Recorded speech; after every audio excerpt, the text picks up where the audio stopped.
Hello guys, welcome back to our YouTube channel. In this video we are gonna see, what if Naruto Reborn is the leader of the Zero Division? If you want more awesome fanfiction like this, don't forget to hit that subscribe button. So without wasting any time, let's get into the video. The last thing Naruto felt was heat.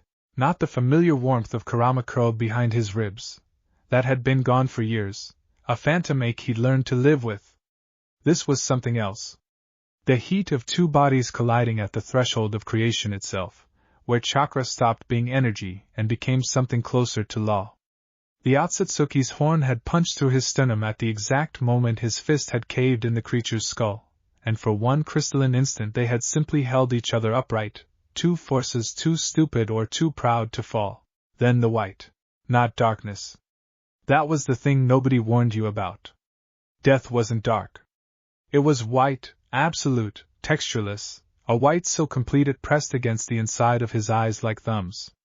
He felt Kurama's residual essence, that stubborn fox-red warmth that had never fully left the marrow of his bones even after the war, flare once in recognition. A farewell. An ignition. Then he was falling through something that had no name. The marble hit him like a continent. He didn't so much land as arrive, one moment non-existent, the next sprawled face down on a surface so dense with spiritual energy that it pushed back against his skin like static electricity made solid. The impact sent a shockwave outward in a perfect ring, and he heard the crack of marble before he heard himself gasp. The gasp was important. It meant lungs. It meant he had a body, or something close enough to one that it was already complaining. He pressed a palm flat against the floor and felt it. The grain of carved stone, cold and impossibly smooth, thrumming with layered ryatsus so ancient it had calcified into the architecture itself. Every surface here was soaked in it. The air tasted like ozone and something older. Iron. Old iron and the particular silence of altitude. He pushed himself up. His arms shook. Not from weakness. Naruto had long since stopped being weak in any conventional sense, but from the sheer density of wherever he was. It was like trying to move through water that had opinions about whether you should be moving. His chakra, instinctively, began to circulate. 6 paths. The residual truth of the sage's power moved through his coils like a tide responding to a moon, and the marble beneath his knees cracked further, spiderwebbing outward in thin silver lines. He made it to one knee. The palace stretched around him in every direction, vast, pale, dizzyingly vertical. Architecture built not to impress but to contain, every column and archway calculated to direct and suppress spiritual energy the way a dam directs water. He had one bleary second to register the scale of it before the pressure arrived. It didn't build. It dropped. Like a mountain deciding to become aware of you. The ryatsu came from above and it was enormous, not violent, not explosive, but absolute in the way that gravity is absolute. It carried age in it. Not the age of a person but the age of words, the age of the first moment something was named and therefore became real. It pressed Naruto's knee harder into the marble and the marble groaned beneath him. His eyes dragged upward. The man descending the steps was unhurried. White robes. A brush. Absurd, massive, slung across a body that moved with the dense economy of something that had never once needed to rush. The face was bearded and ancient and completely, terrifyingly calm, and the eyes that found Naruto held no hostility in them whatsoever. That was the worst part. There was no anger. No alarm. Only recognition, the recognition of a problem being identified and corrected. The brush rose. Black ink gathered at its tip with the deliberate weight of a sentence being written, and Naruto understood on a level beneath language that whatever that ink touched did not merely die. It was unmade. Scraped from the record. The black pooled and curved and then flew, a single stroke, clean as a scalpel, aimed directly at the center of his chest. His body moved before his mind caught up. 6 black spheres tore free of the space behind his shoulders and snapped forward in a flat arc. A wall of absolute negation manifesting between him and the stroke of erasure. And the sound they made when the ink hit was the sound of two gods arguing about whether something was allowed to exist. The sound didn't echo. That was the first wrong thing. Every other collision Naruto had ever been part of, every mountain-cracking exchange, every clash that rewrote geography, produced sound that traveled outward, that told the world something had happened. This made a sound that collapsed inward, a thunderclap that folded back on itself and left behind a silence so total it had texture. The ink hit the nearest orb and stopped. Not deflected. Not absorbed. Stopped, the way a sentence stops when someone cuts out the vowels. The black strand of Ichibe's stroke touched the surface of the Gudadama, and the conceptual weight behind it, that crushing erasure of names, found nothing to grip. The orb had no name to take. It existed at a stratum of reality below language, below the taxonomy of things that could be categorized and therefore undone. It was the residue of the sage's truth, matter shaped from the fundamental agreement between all chakra natures that this exists, and cannot be argued with. The ink didn't just fail. It began to come apart.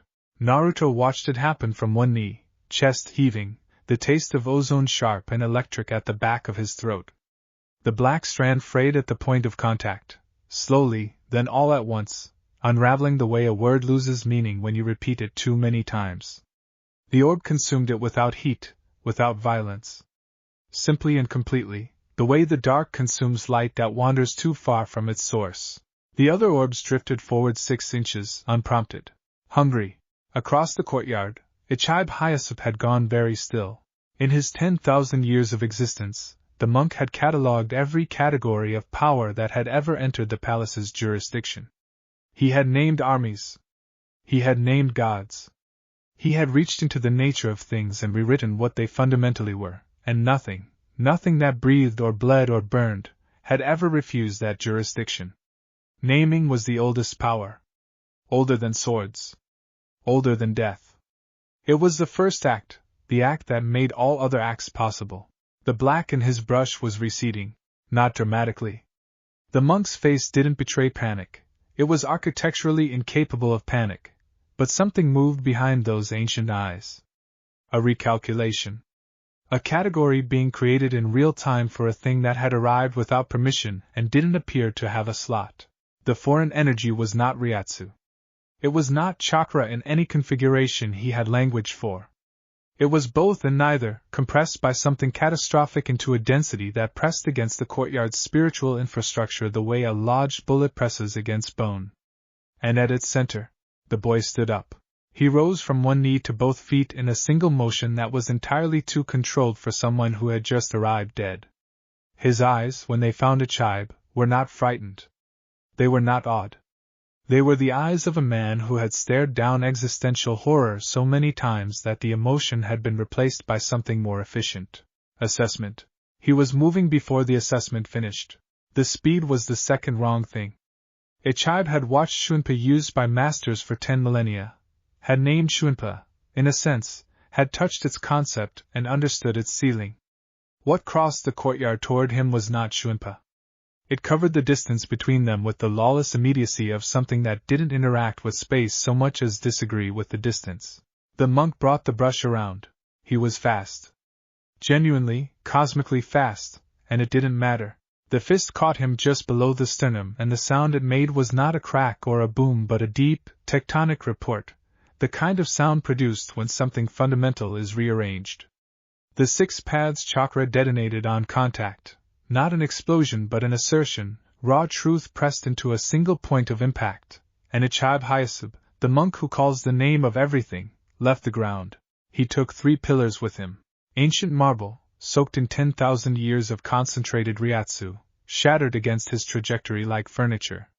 The 4th pillar he simply went through, and the courtyard beyond swallowed the impact in a rolling concussive wave that turned the white stone dark with fracture lines. A spiderweb spreading outward from the shape of a man-sized crater at its center. Dust rose in absolute silence. The orbs drifted into a loose orbit around Naruto's shoulders and waited. The dust didn't settle so much as decide to, drifting down through air that had forgotten how to move normally. Naruto stood at the epicenter and breathed. Each exhale pushed visible ripples through the local erasure, concentric rings of displaced spiritual matter spreading outward across the ruined courtyard like something breathing underwater. The palace's infrastructure groaned around him, not structurally, not yet, but spiritually. He could feel it the same way you feel a rope going taut. Every surface here was load-bearing in ways that had nothing to do with architecture. The 6 paths chakra wasn't helping. It didn't compress well.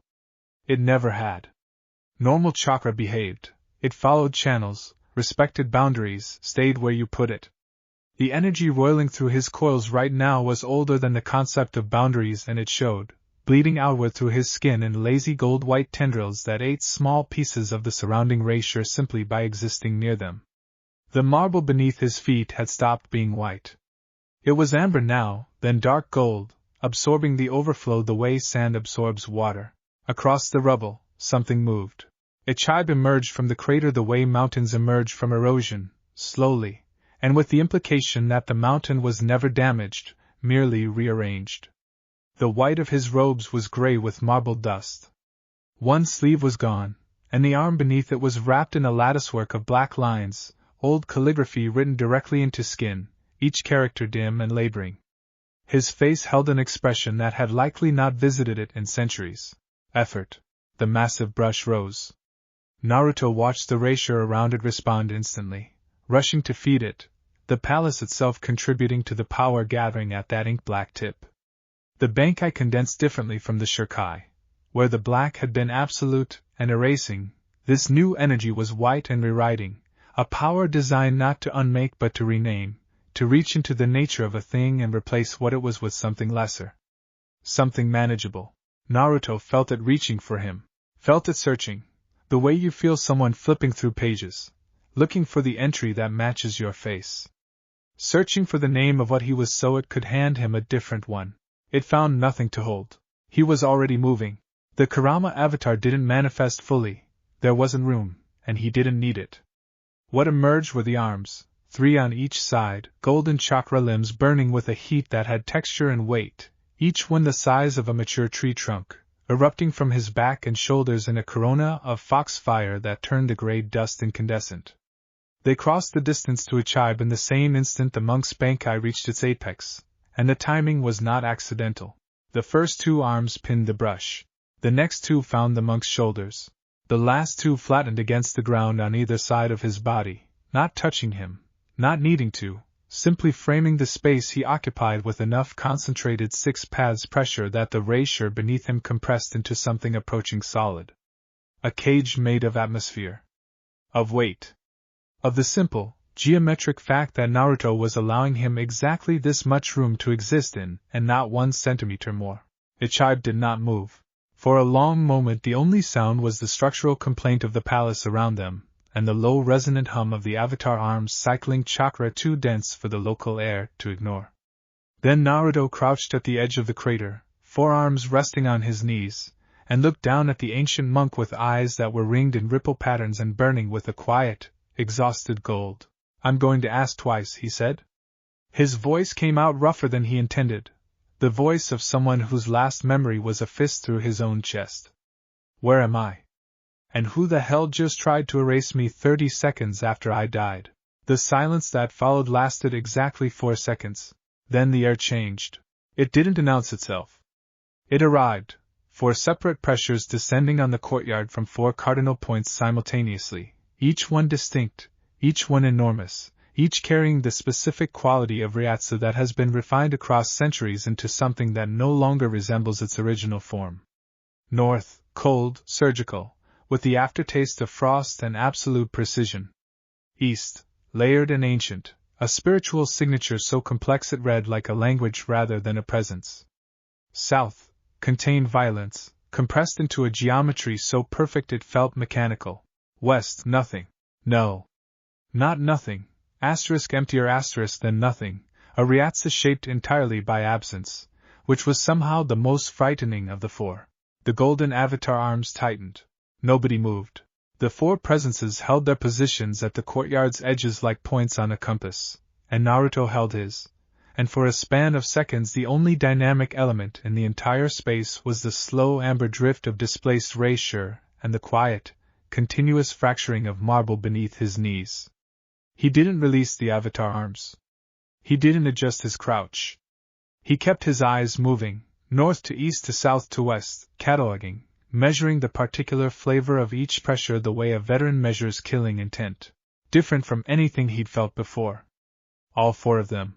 The northern one resolved into a woman first, Tall, architecture rather than anatomy, robes layered in geometric panels that moved with mechanical precision. Behind her shoulders, a constellation of silver arms folded and refolded in patterns too deliberate to be idle. Her face was the careful composition of someone who had decided centuries ago that expressions were tactical information and rationed them accordingly. She was looking at a tribe. They all were. And in that collective instant of looking, Naruto read something he recognized across every cultural barrier and species boundary he'd ever encountered. The specific quality of shock that hits when the thing you've built your certainty around turns out to have a ceiling. He'd given that look to Kaguya once. Just once.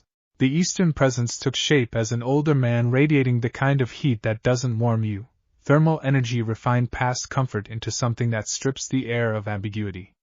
The southern one was compact, contained, every line of him a stored tension, Reasserting so disciplined it had sharpened itself into edges.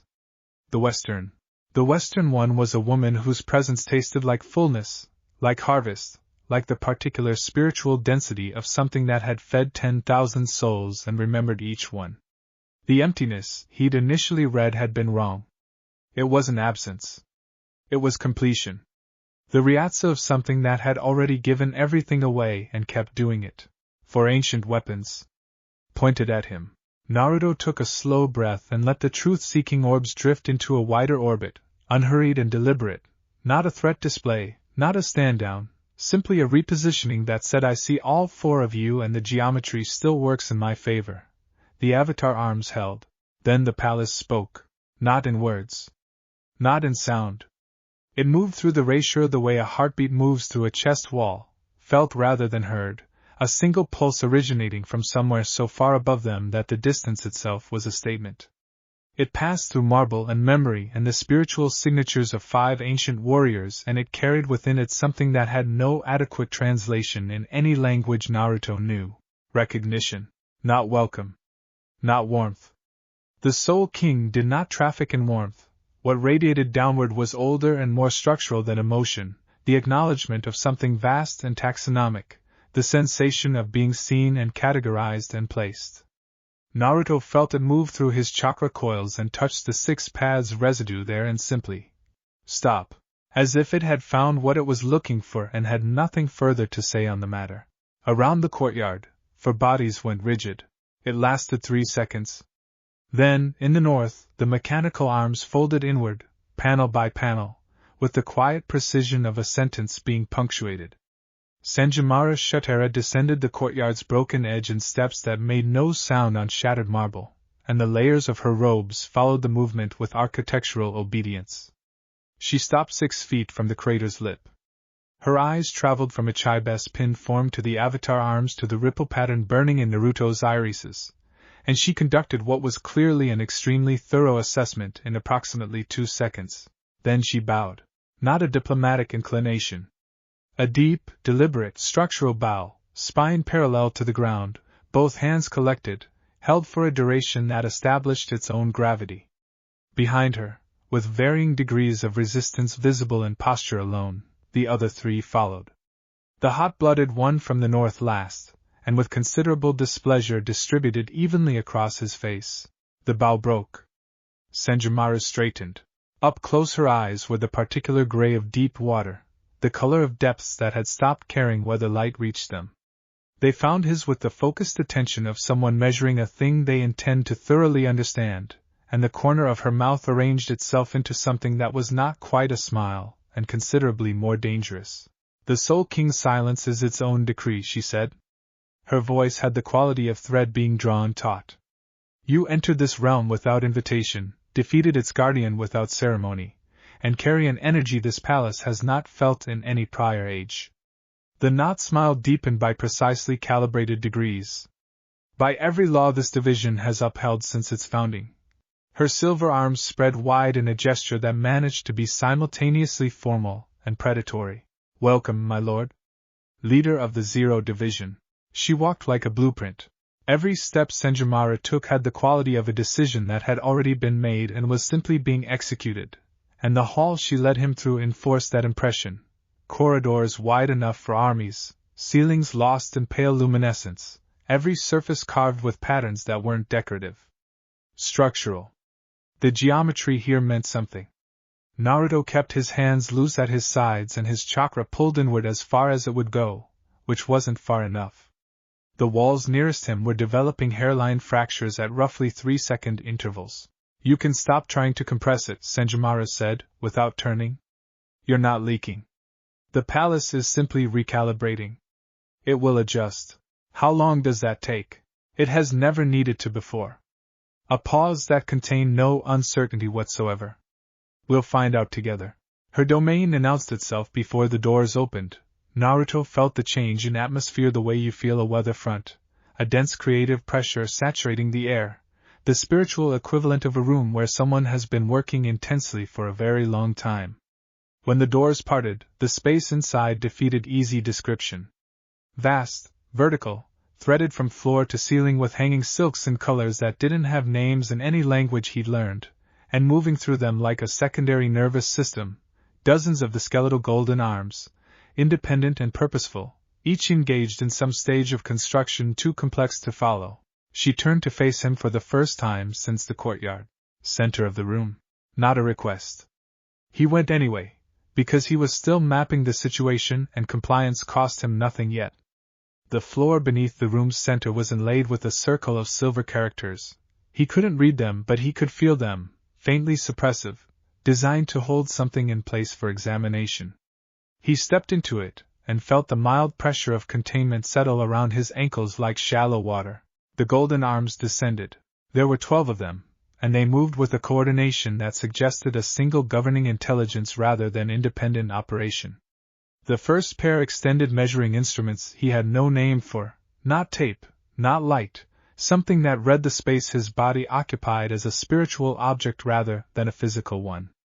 The second pair pressed flat against the air 3 inches from his shoulders and simply listened, conducting some analysis that registered to him only as a faint vibration at the surface of his chakra network.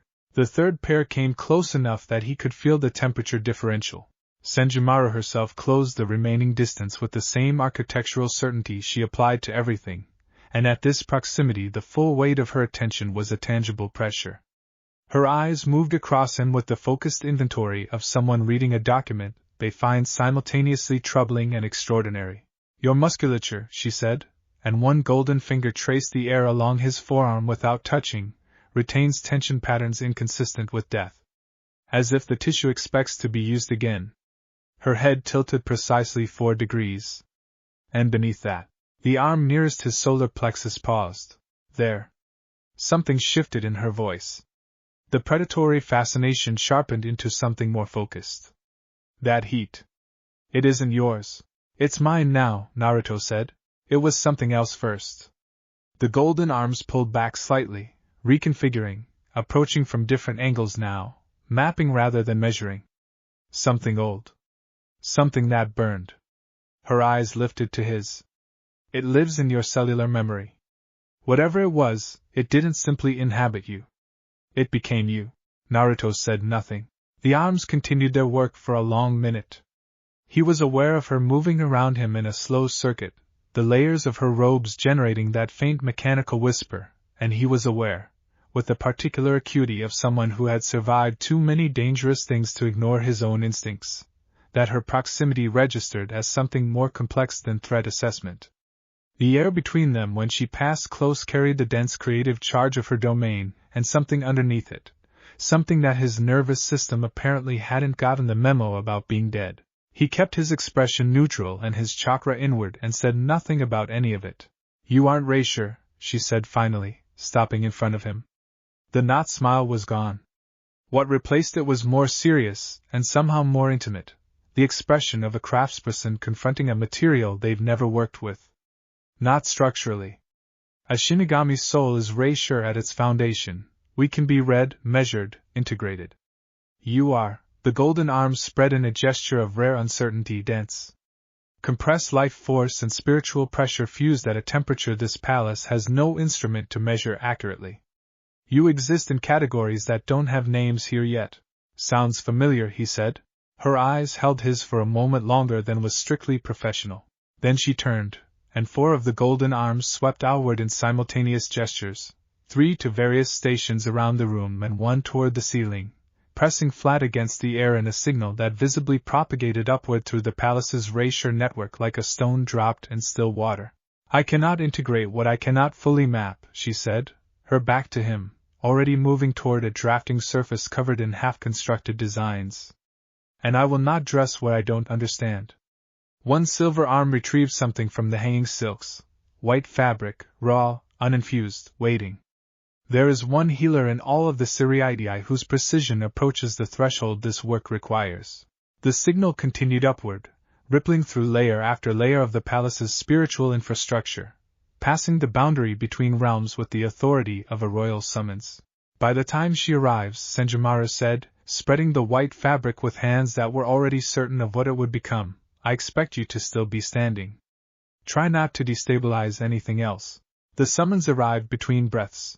Unohana Retsu was standing at her office window watching the dust settle over the Siriidi's 4th district rooftops when the Reasser pulse moved through the floor beneath her feet. Not the standard frequency of interdivision communication, not the measured cadence of a captain's summons.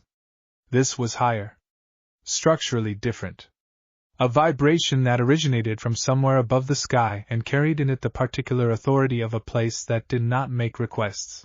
She recognized the source in the same instant she felt it. Isane. Her lieutenant appeared in the doorway with the particular quality of attentiveness she'd developed over years of reading the captain's silences. Unohana didn't turn from the window. Cancel my afternoon assessments. Prepare a standard field medical kit and leave it on my desk. A pause. I won't be taking it with me, but the preparation will give you something useful to do. Isane absorbed this with visible effort. Captain is everything. Sealed the division records before end of shift.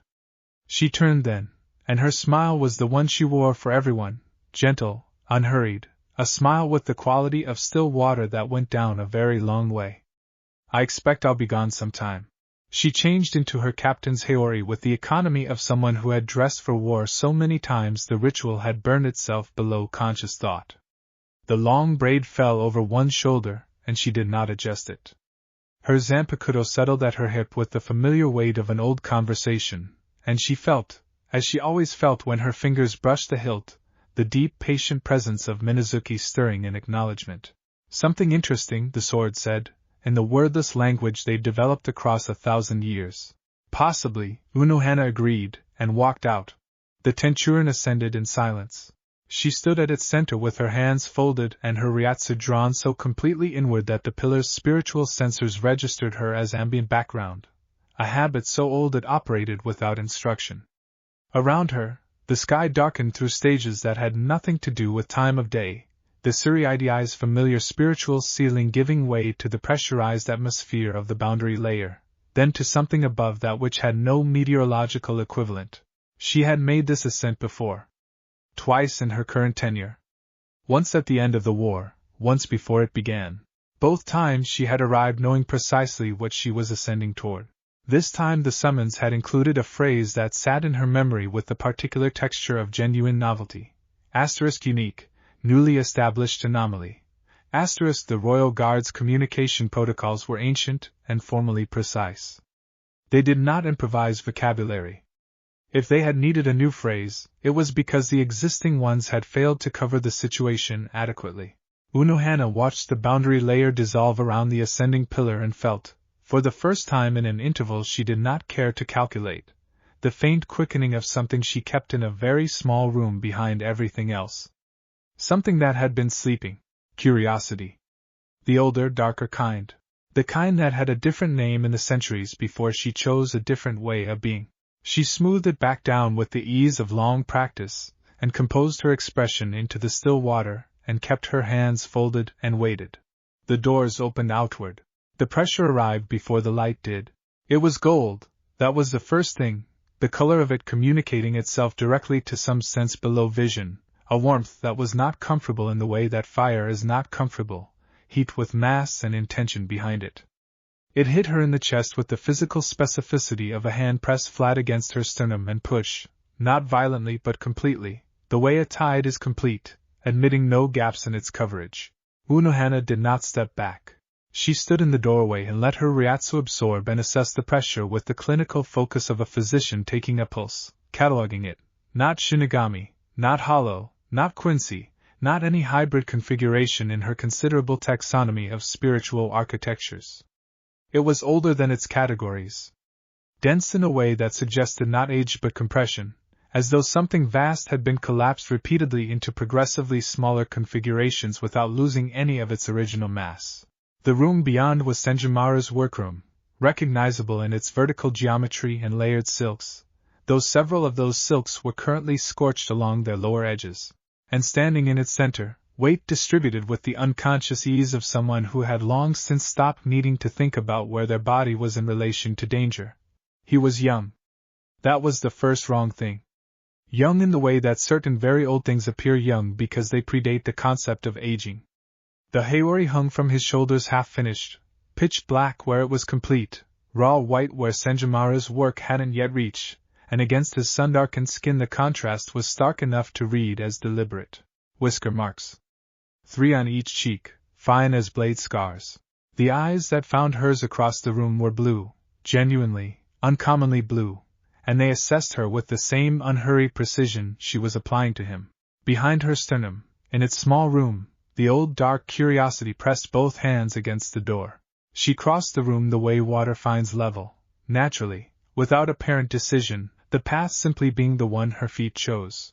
The smile preceded her like a calling card. Warm, unhurried, carrying the specific quality of practiced benevolence that she had refined across a tenure long enough to make most captains' entire careers look like afternoons. It was an excellent smile.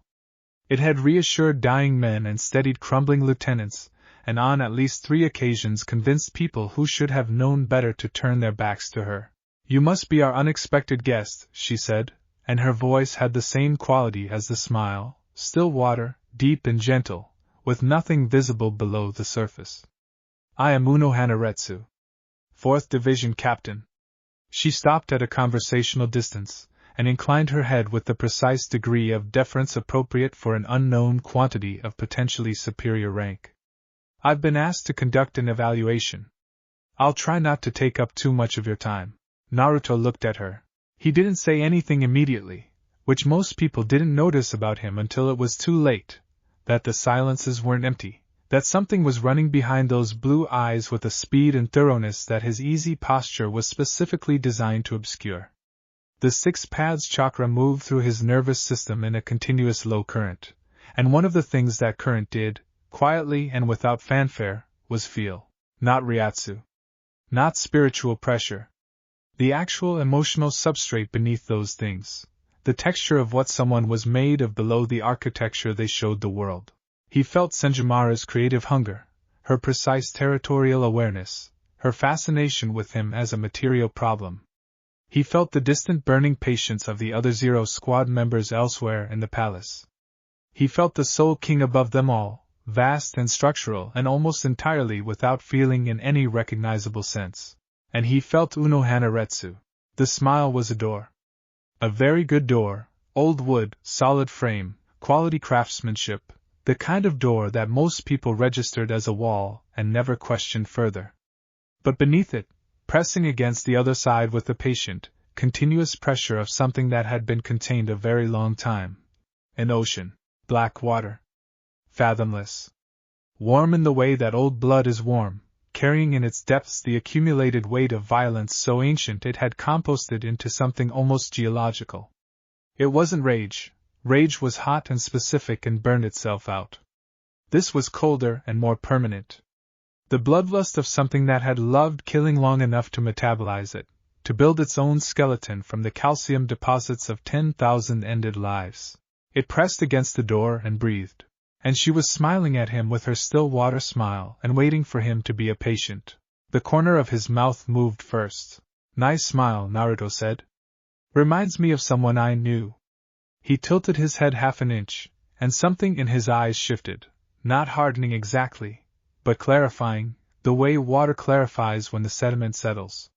She used to smile like that right before she did something that took weeks to recover from. A pause. "You've got a lot more underneath it than she did, though." The room developed a new quality of silence. "Senjumaru, at her drafting surface, had gone still in a way that suggested she was paying very close attention, while appearing to do nothing of the sort. Unohana's smile didn't drop. The muscles holding it were too well trained for that, too deeply habituated to the expression. But something changed in the architecture beneath it, a subtle structural shift, the way a face changes when the person wearing it stops performing and starts thinking. Most people find the smile reassuring, she said.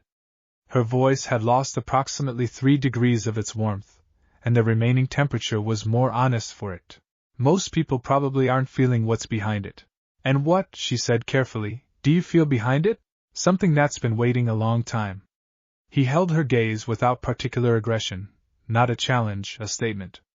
Something that stopped getting what it wanted and learned to be patient about it.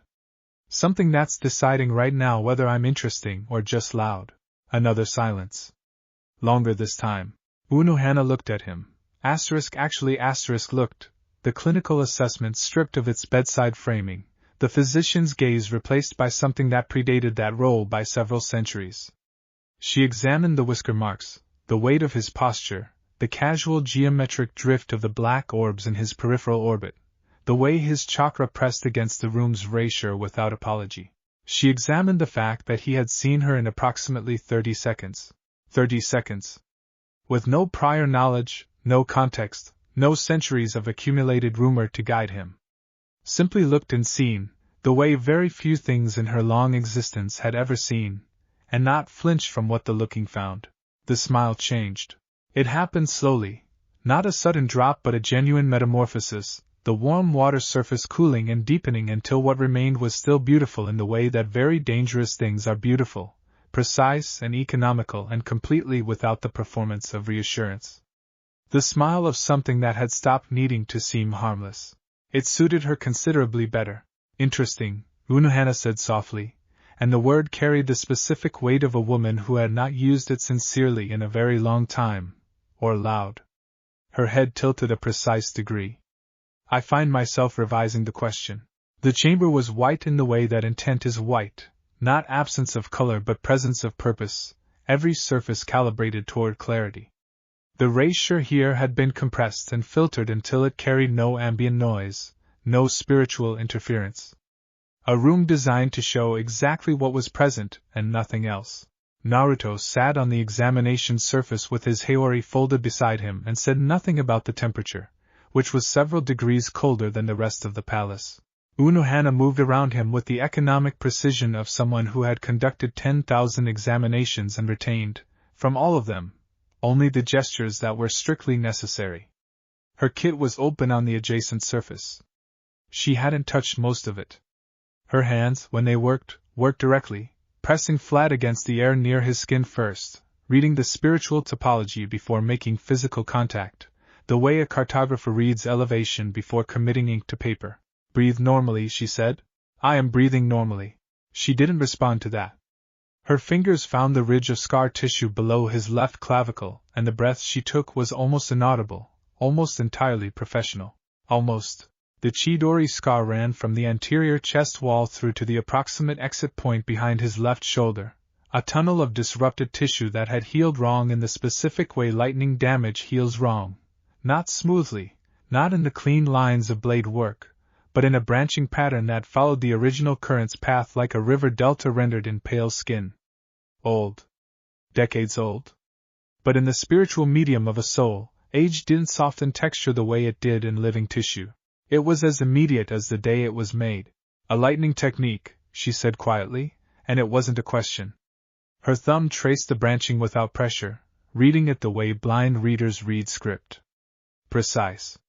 Extremely high temperature. Whoever threw this had exceptional control and very specific intent. A pause.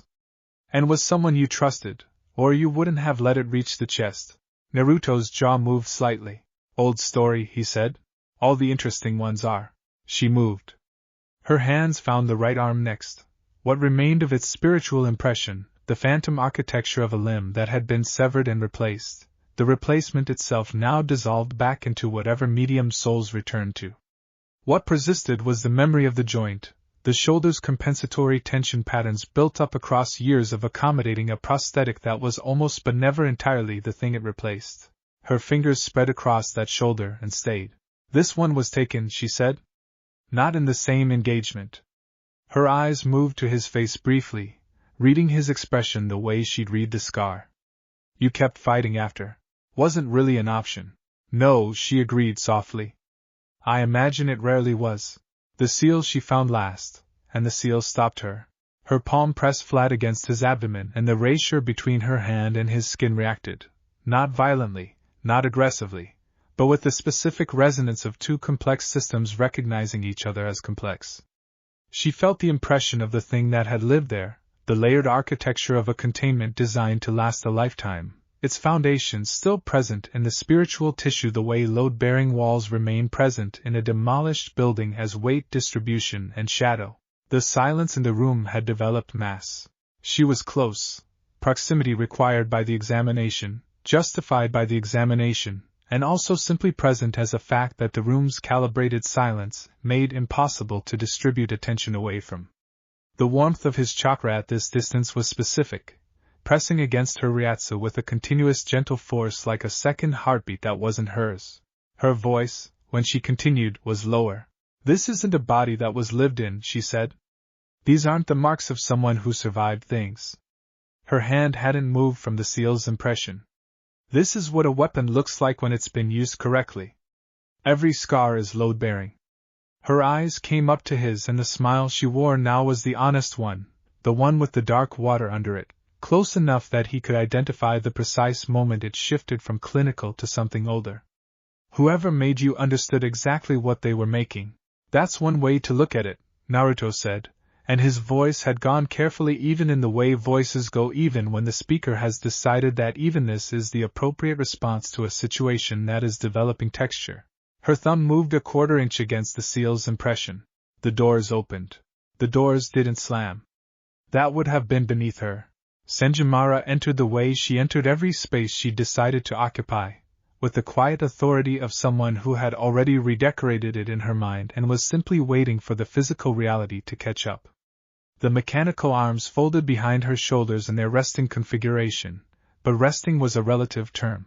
They tracked the room's geometry with the continuous low attention of something that was never entirely off. Her eyes found Unohana's hand first.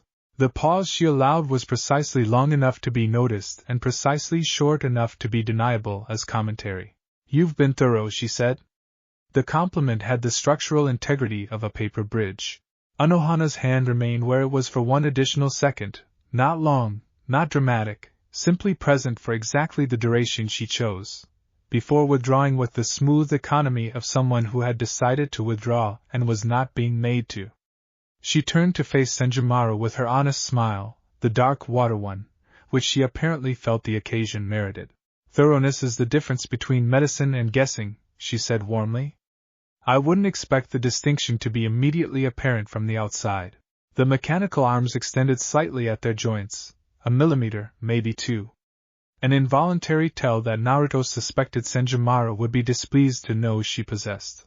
The evaluation was requested to establish integration parameters, Senjimaro said, moving into the room with her blueprint steps, not to conduct a personal archaeology of every scar accumulated across a prior lifetime. She stopped at the examination surface's opposite side, her layered robe settling with architectural precision, and her eyes crossed the space above Naruto's head to find Unohana's.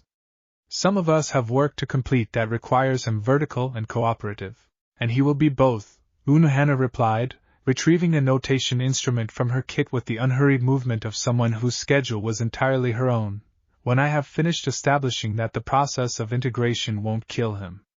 A concern that fabric, however extraordinary, is not positioned to address. My fabric, Senjimaro said, and the temperature in the two words was the temperature of something that had been heated and compressed and heated again until it was more pressure than warmth, has integrated spiritual architectures that would reduce your operating theater to component ratio. I am not unaware of the anatomical requirements. Then you're aware that his chakra network doesn't correspond to any Shinigami structure, and that forcing Okan infusion into an unmapped system carries consequences we haven't yet categorized. Unohana made a notation. Or perhaps that's a detail that seemed less pressing than the aesthetic concerns. The mechanical arms spread to their full extension. Naruto, who had been sitting between them with his forearms resting on his knees and his expression doing the work of a man attempting to read a situation in a language he was still acquiring, watched this with the specific attention he usually reserved for opponents mid-technique. Two massive spiritual pressures. Both ancient. Both refined past the point where they broadcast threat as heat or noise. They broadcasted as certainty, the absolute conviction of two things that had never needed to compete because they had never previously occupied the same category of problem. Senjumaru's Reasserting had the quality of precise edges finding their angles, geometric and accumulating. Unohana's moved like the dark water it resembled, filling available space from below, rising without announcement. Where they met, approximately 18 inches above his head, the air had developed a crystalline quality. The filtered ratio of the examination chamber was under pressure it hadn't been designed to manage, and the walls were expressing their opinion in the form of hairline fractures propagating from the upper corners with a frequency that was increasing. A tool on the examination surface vibrated its way to the edge and stopped. Naruto watched it stop. He looked at the fractures. He looked at Senjumaru's extended arms, each joint locked with the tension of a drawn bow. He looked at Unohana, whose notation instrument hadn't moved in 45 seconds but remained poised with perfect, murderous patience. He looked at the tool again. It fell. The sound it made on the white floor was very small and very final, and in the silence that followed it, both women's pressures surged by approximately 10%, the walls responded with 3 new fractures, and Naruto exhaled through his nose with the particular quality of someone who has decided that enough is enough. Hey! One word. Flat. Carrying in it the specific resonance of 6 pads chakra pushed into the vocal cords of a man who had used his voice to shake mountains and was currently deploying approximately 3% of that capacity. The walls stopped cracking. Both women looked at him. Sit down, he said, or take it outside. I'm not a territory. He didn't stand up. That was the thing that registered first, that the authority arrived without the performance of height, without the theater of rising to deliver it. He simply let the chakra move, a single controlled exhale of 6 pads energy expanding outward from his core in a ring that wasn't explosive but was total, the kind of pressure that doesn't push so much as it informs the room of a new organizational principle. The walls stopped. The air stopped. The mechanical arms froze in their extended positions like a sentence interrupted mid-word. Naruto's voice, when it came, was low enough that both women had to be paying attention to hear it. Which meant both women were paying attention. I died today, he said. Whatever today means here. He looked at neither of them specifically and both of them completely, the ripple patterns in his eyes catching the chamber's light at an angle that made the gold-white glow behind them visible even at rest. Before that I spent the better part of my life getting cut open, sealed, extracted from, experimented on, and remade. By people considerably less pleasant than either of you. A pause that had the weight of compressed history behind it. I'm not particularly bothered by the attention. But I'm not a project and I'm not a dispute. Senjumaru's arms had retracted by their full extension. The geometry of her posture had shifted, subtle, architectural, the way a building shifts when a load-bearing assumption is revised. Unohana had set her notation instrument down. Her hands were folded. Her expression had moved through several configurations in rapid succession before settling into something that was neither the warm smile nor the dark water one but something quieter, more genuinely interior, the expression of a woman processing new information about the category of things she was dealing with. The monk, Naruto continued, hit me with something designed to erase my existence before I'd oriented enough to understand which direction was up. I put him through 4 pillars.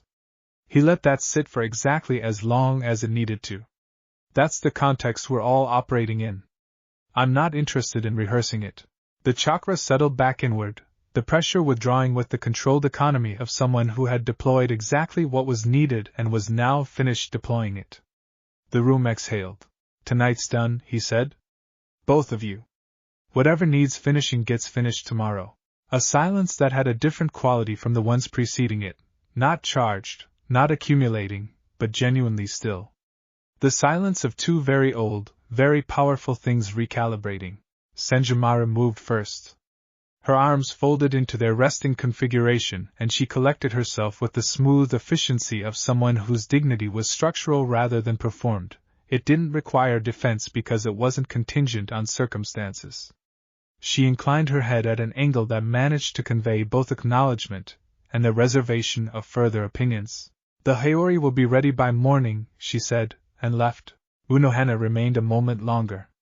She looked at him with the honest expression, the one without performance, and something moved through it that she didn't appear to feel the need to name or conceal. "Rest," she said finally, and the word carried the doubled weight of medical instruction and something older, something that had recognized itself in an unexpected mirror. "The integration will make demands on you that haven't begun yet." She collected her kit with unhurried hands and walked out, and the door closed behind her with a sound like a sentence being properly ended. The corridor outside was empty. Naruto stood in it for a moment, barefoot on marble that had learned his temperature and stopped resisting it, the half-finished Haori across his shoulders, the truth-seeking orbs drifting in their slow orbit at the edge of his peripheral vision. The palace breathed around him, that constant low resonance of compressed erasure and ancient spiritual infrastructure, a sound that wasn't a sound but registered in the chest like one. He started walking. The estate was at the palace's eastern extremity, Senjimaro had indicated, a wing that had been unoccupied in any meaningful sense since the palace's original construction, vast and quiet in the specific way that spaces are quiet when they've been waiting a long time without knowing what they were waiting for. The corridors leading to it were progressively wider, the ceilings climbing, the carved geometry of the walls giving way to something older and less deliberate. He walked without hurrying, through windows that weren't quite windows, apertures in the spiritual architecture that looked out not onto sky but onto the layered structure of the erasure atmosphere, the Siriidii far below visible as a faint geometric luminescence through cloud layers that moved too slowly to be weather. He watched the not night settle over this now world. His chest ached with the phantom echo of an impact that had killed him. Kurama's warmth moved in his bones, residual and faithful, the ghost of a fire that had never fully gone out.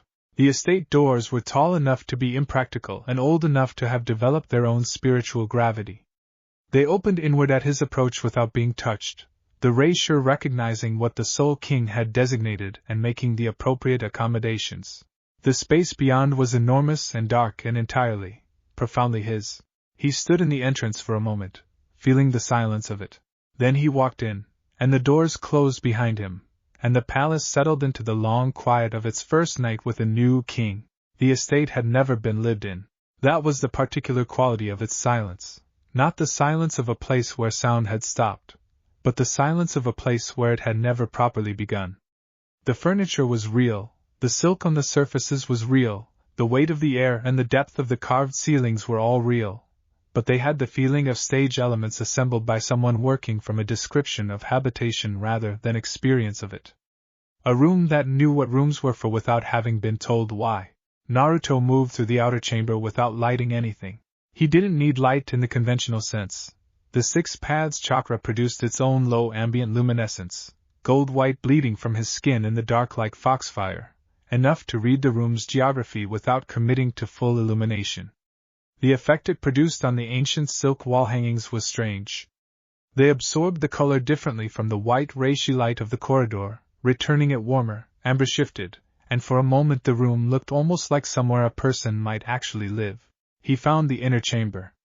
Found the bed, enormous, low-framed, draped in silk the color of deep water that had never seen sunlight. He sat on its edge and the frame didn't creak.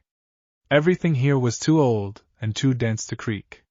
It simply accepted his weight with the silent accommodation of stone accepting weather. He pulled the unfinished haori off first.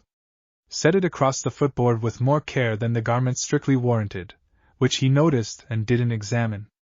His undershirt followed. He dropped it over the haori and sat there in the amber foxfire dark and looked at his hands. They were familiar hands. He'd had them long enough that they'd accumulated the specific character of tools that had been used correctly for decades.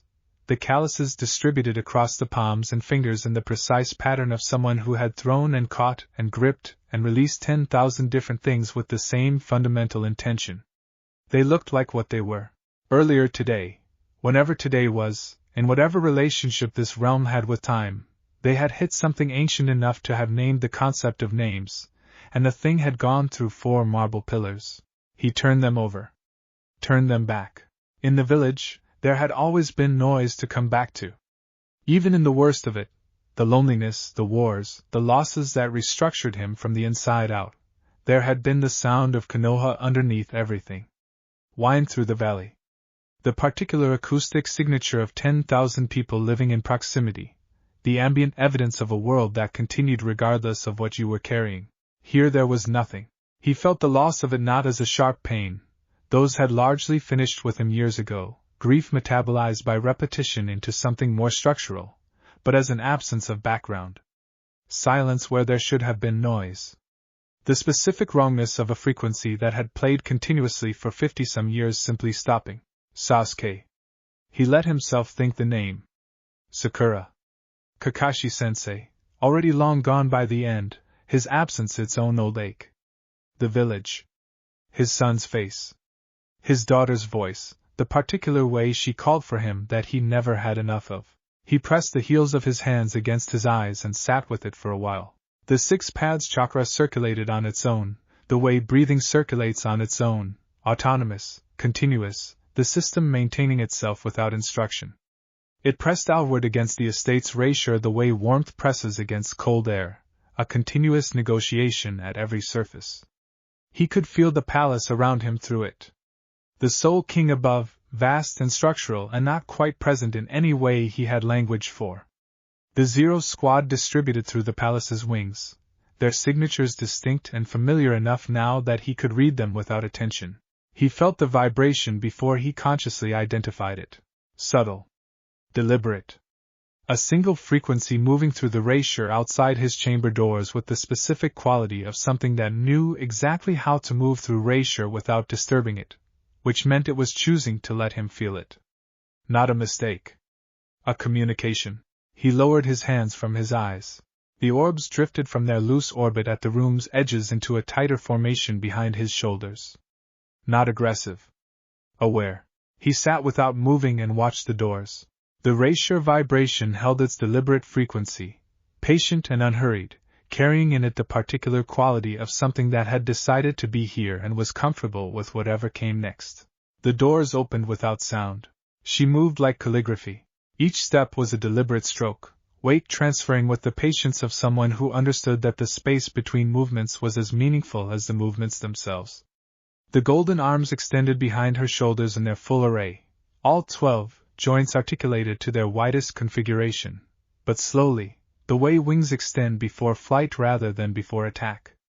They caught the ambient foxfire of his chakra and returned it segmented, geometric, the room's amber light broken into precise fractions across the white of her robes. She was carrying the Haori. It was finished. Whatever it had been when he'd last seen it, half raw, half realized, it was complete now, and completion had transformed it into something that occupied its own category. Pitch black in the way that absolute things are black, not the absence of color but the presence of depth, the silk drinking the room's ambient light and returning nothing.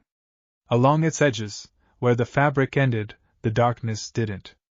It bled outward by a millimeter into the surrounding air, the oaken infused at its hem expressing itself as a subtle distortion of the space immediately adjacent. He watched her cross the room from the bed's edge without standing, without speaking. She seemed neither surprised by his stillness nor inconvenienced by it.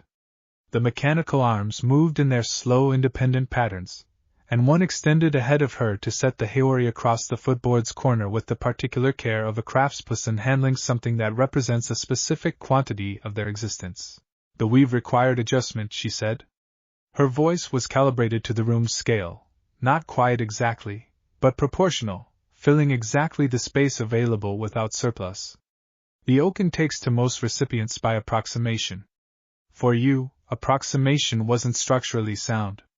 She stopped at the footboard's end, her eyes moving across his bare shoulders with the assessment that was always present in her attention and that had, since the workroom, stopped confining itself to purely technical concerns. It needed to know you specifically. You finished it tonight, he said. I finish things when they're ready to be finished. or when something else motivated the timing, the not smile.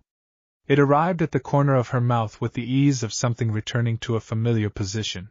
You're very direct for someone who just arrived dead. I'm direct because I arrived dead. Run out of reasons not to be. She moved along the footboard's length, not toward him, not away, a lateral movement that repositioned the geometry of the room without closing distance in any way that could be named specifically.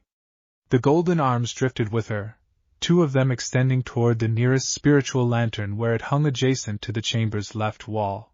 The lantern went out. Not violently. The mechanical fingers simply closed around the Reasser filament feeding it, and interrupted the current. A precise and surgical extinguishing, and the left portion of the chamber deepened from amber to something closer to genuine shadow. The second lantern followed. Then the third. She moved through the room like that, measured, unhurried, each lantern surrendering its light at the exact moment the mechanical arm reached it, and the darkness accumulating behind her passage in even increments, the room's geography simplifying as its illumination reduced.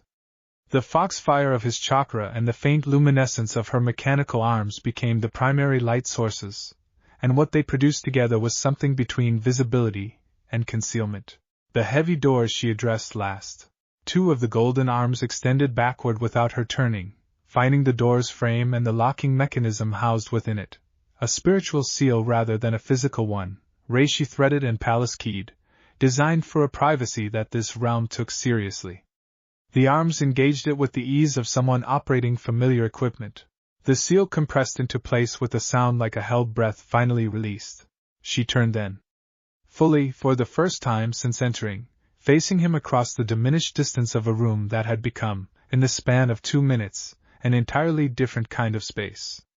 The golden arms folded into a configuration he hadn't seen before, not resting, not deployed, something between the two, held at the mid-range of their extension like a question that hadn't yet decided on its form.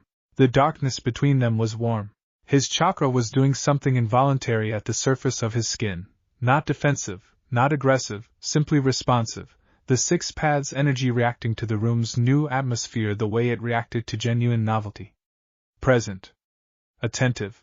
The Oaken, she said, and the word arrived in the room's new register, the same voice, technically, the same careful calibration, but occupying the silence differently than it had 60 seconds ago, responds to the wearer's truest signature. Not the one presented. Not the one performed. Her eyes in the near dark were precise and depthless. To integrate it correctly, I need to understand what that is. The golden arms extended slowly toward him. Hold still, she said. This requires absolute precision, and the space between them, measured in inches now rather than feet, was filled entirely with something that had nothing to do with fabric. She didn't ask permission to occupy his personal space. She simply claimed it, stepping between his knees with the architectural certainty that characterized every movement she made. The darkness between them was absolute, save for the ambient gold bleeding from his chakra network, and the pale gleam of her 12 mechanical arms. She draped the haori over his bare shoulders. The oaken-infused silk was cold, a heavy, absolute cold that contrasted sharply with the localized heat his body was constantly throwing off. It settled against the branching scars on his chest, the fabric immediately drinking the ambient foxfire and returning nothing. The healer, Senjimara murmured, her voice dropping into a register that was meant exclusively for the 6 inches of air separating them, reads the history of what broke you. She categorizes the damage.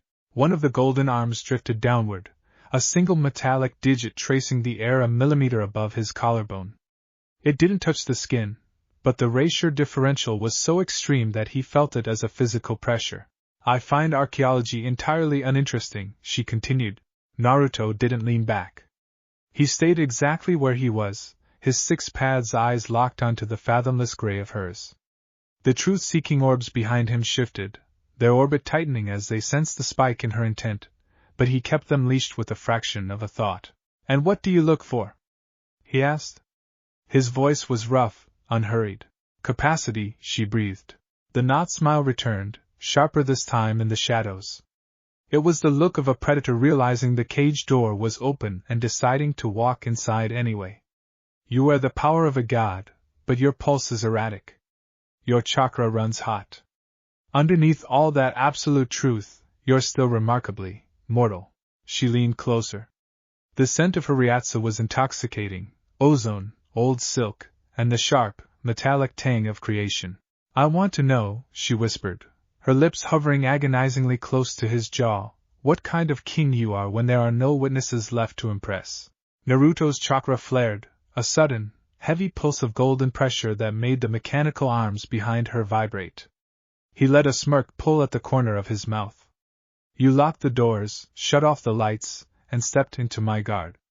If you wanted to test me, you could have just asked. The smirk was the catalyst. Without warning, the golden arms moved. They didn't strike, they flowed. In less than a second, impossibly strong, razor-thin threads of spiritual silk shot from her mechanical joints, wrapping tightly around Naruto's wrists. With a smooth, undeniable force, the threads pulled his hands backward, pinning them flat against the heavy wooden frame of the headboard. He could have shattered the silk instantly.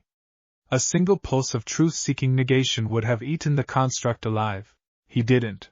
He let his arms be pulled back, exposing his chest and throat entirely to her, his smirk widening into something dangerous and deeply entertained.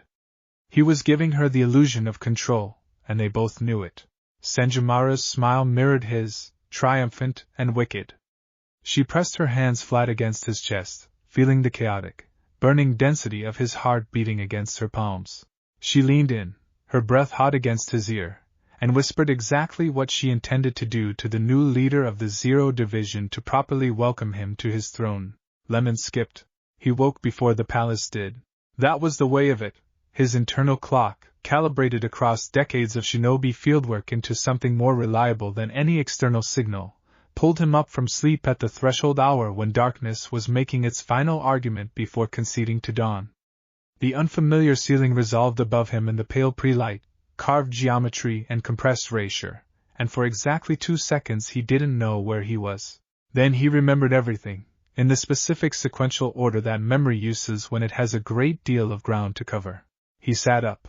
The estate was empty in the way it had been empty when he'd first entered it, that foundational silence of a space that hadn't yet accumulated enough living to feel inhabited.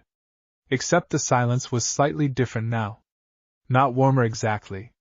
More present, the way a room feels different after someone has been in it, the air retaining the argument of a recent occupation even after the occupant has gone. The haori was draped across the footboard. Finished. Fully, completely finished, and the difference between this and the half-completed garment of last night was the difference between a blueprint and a building.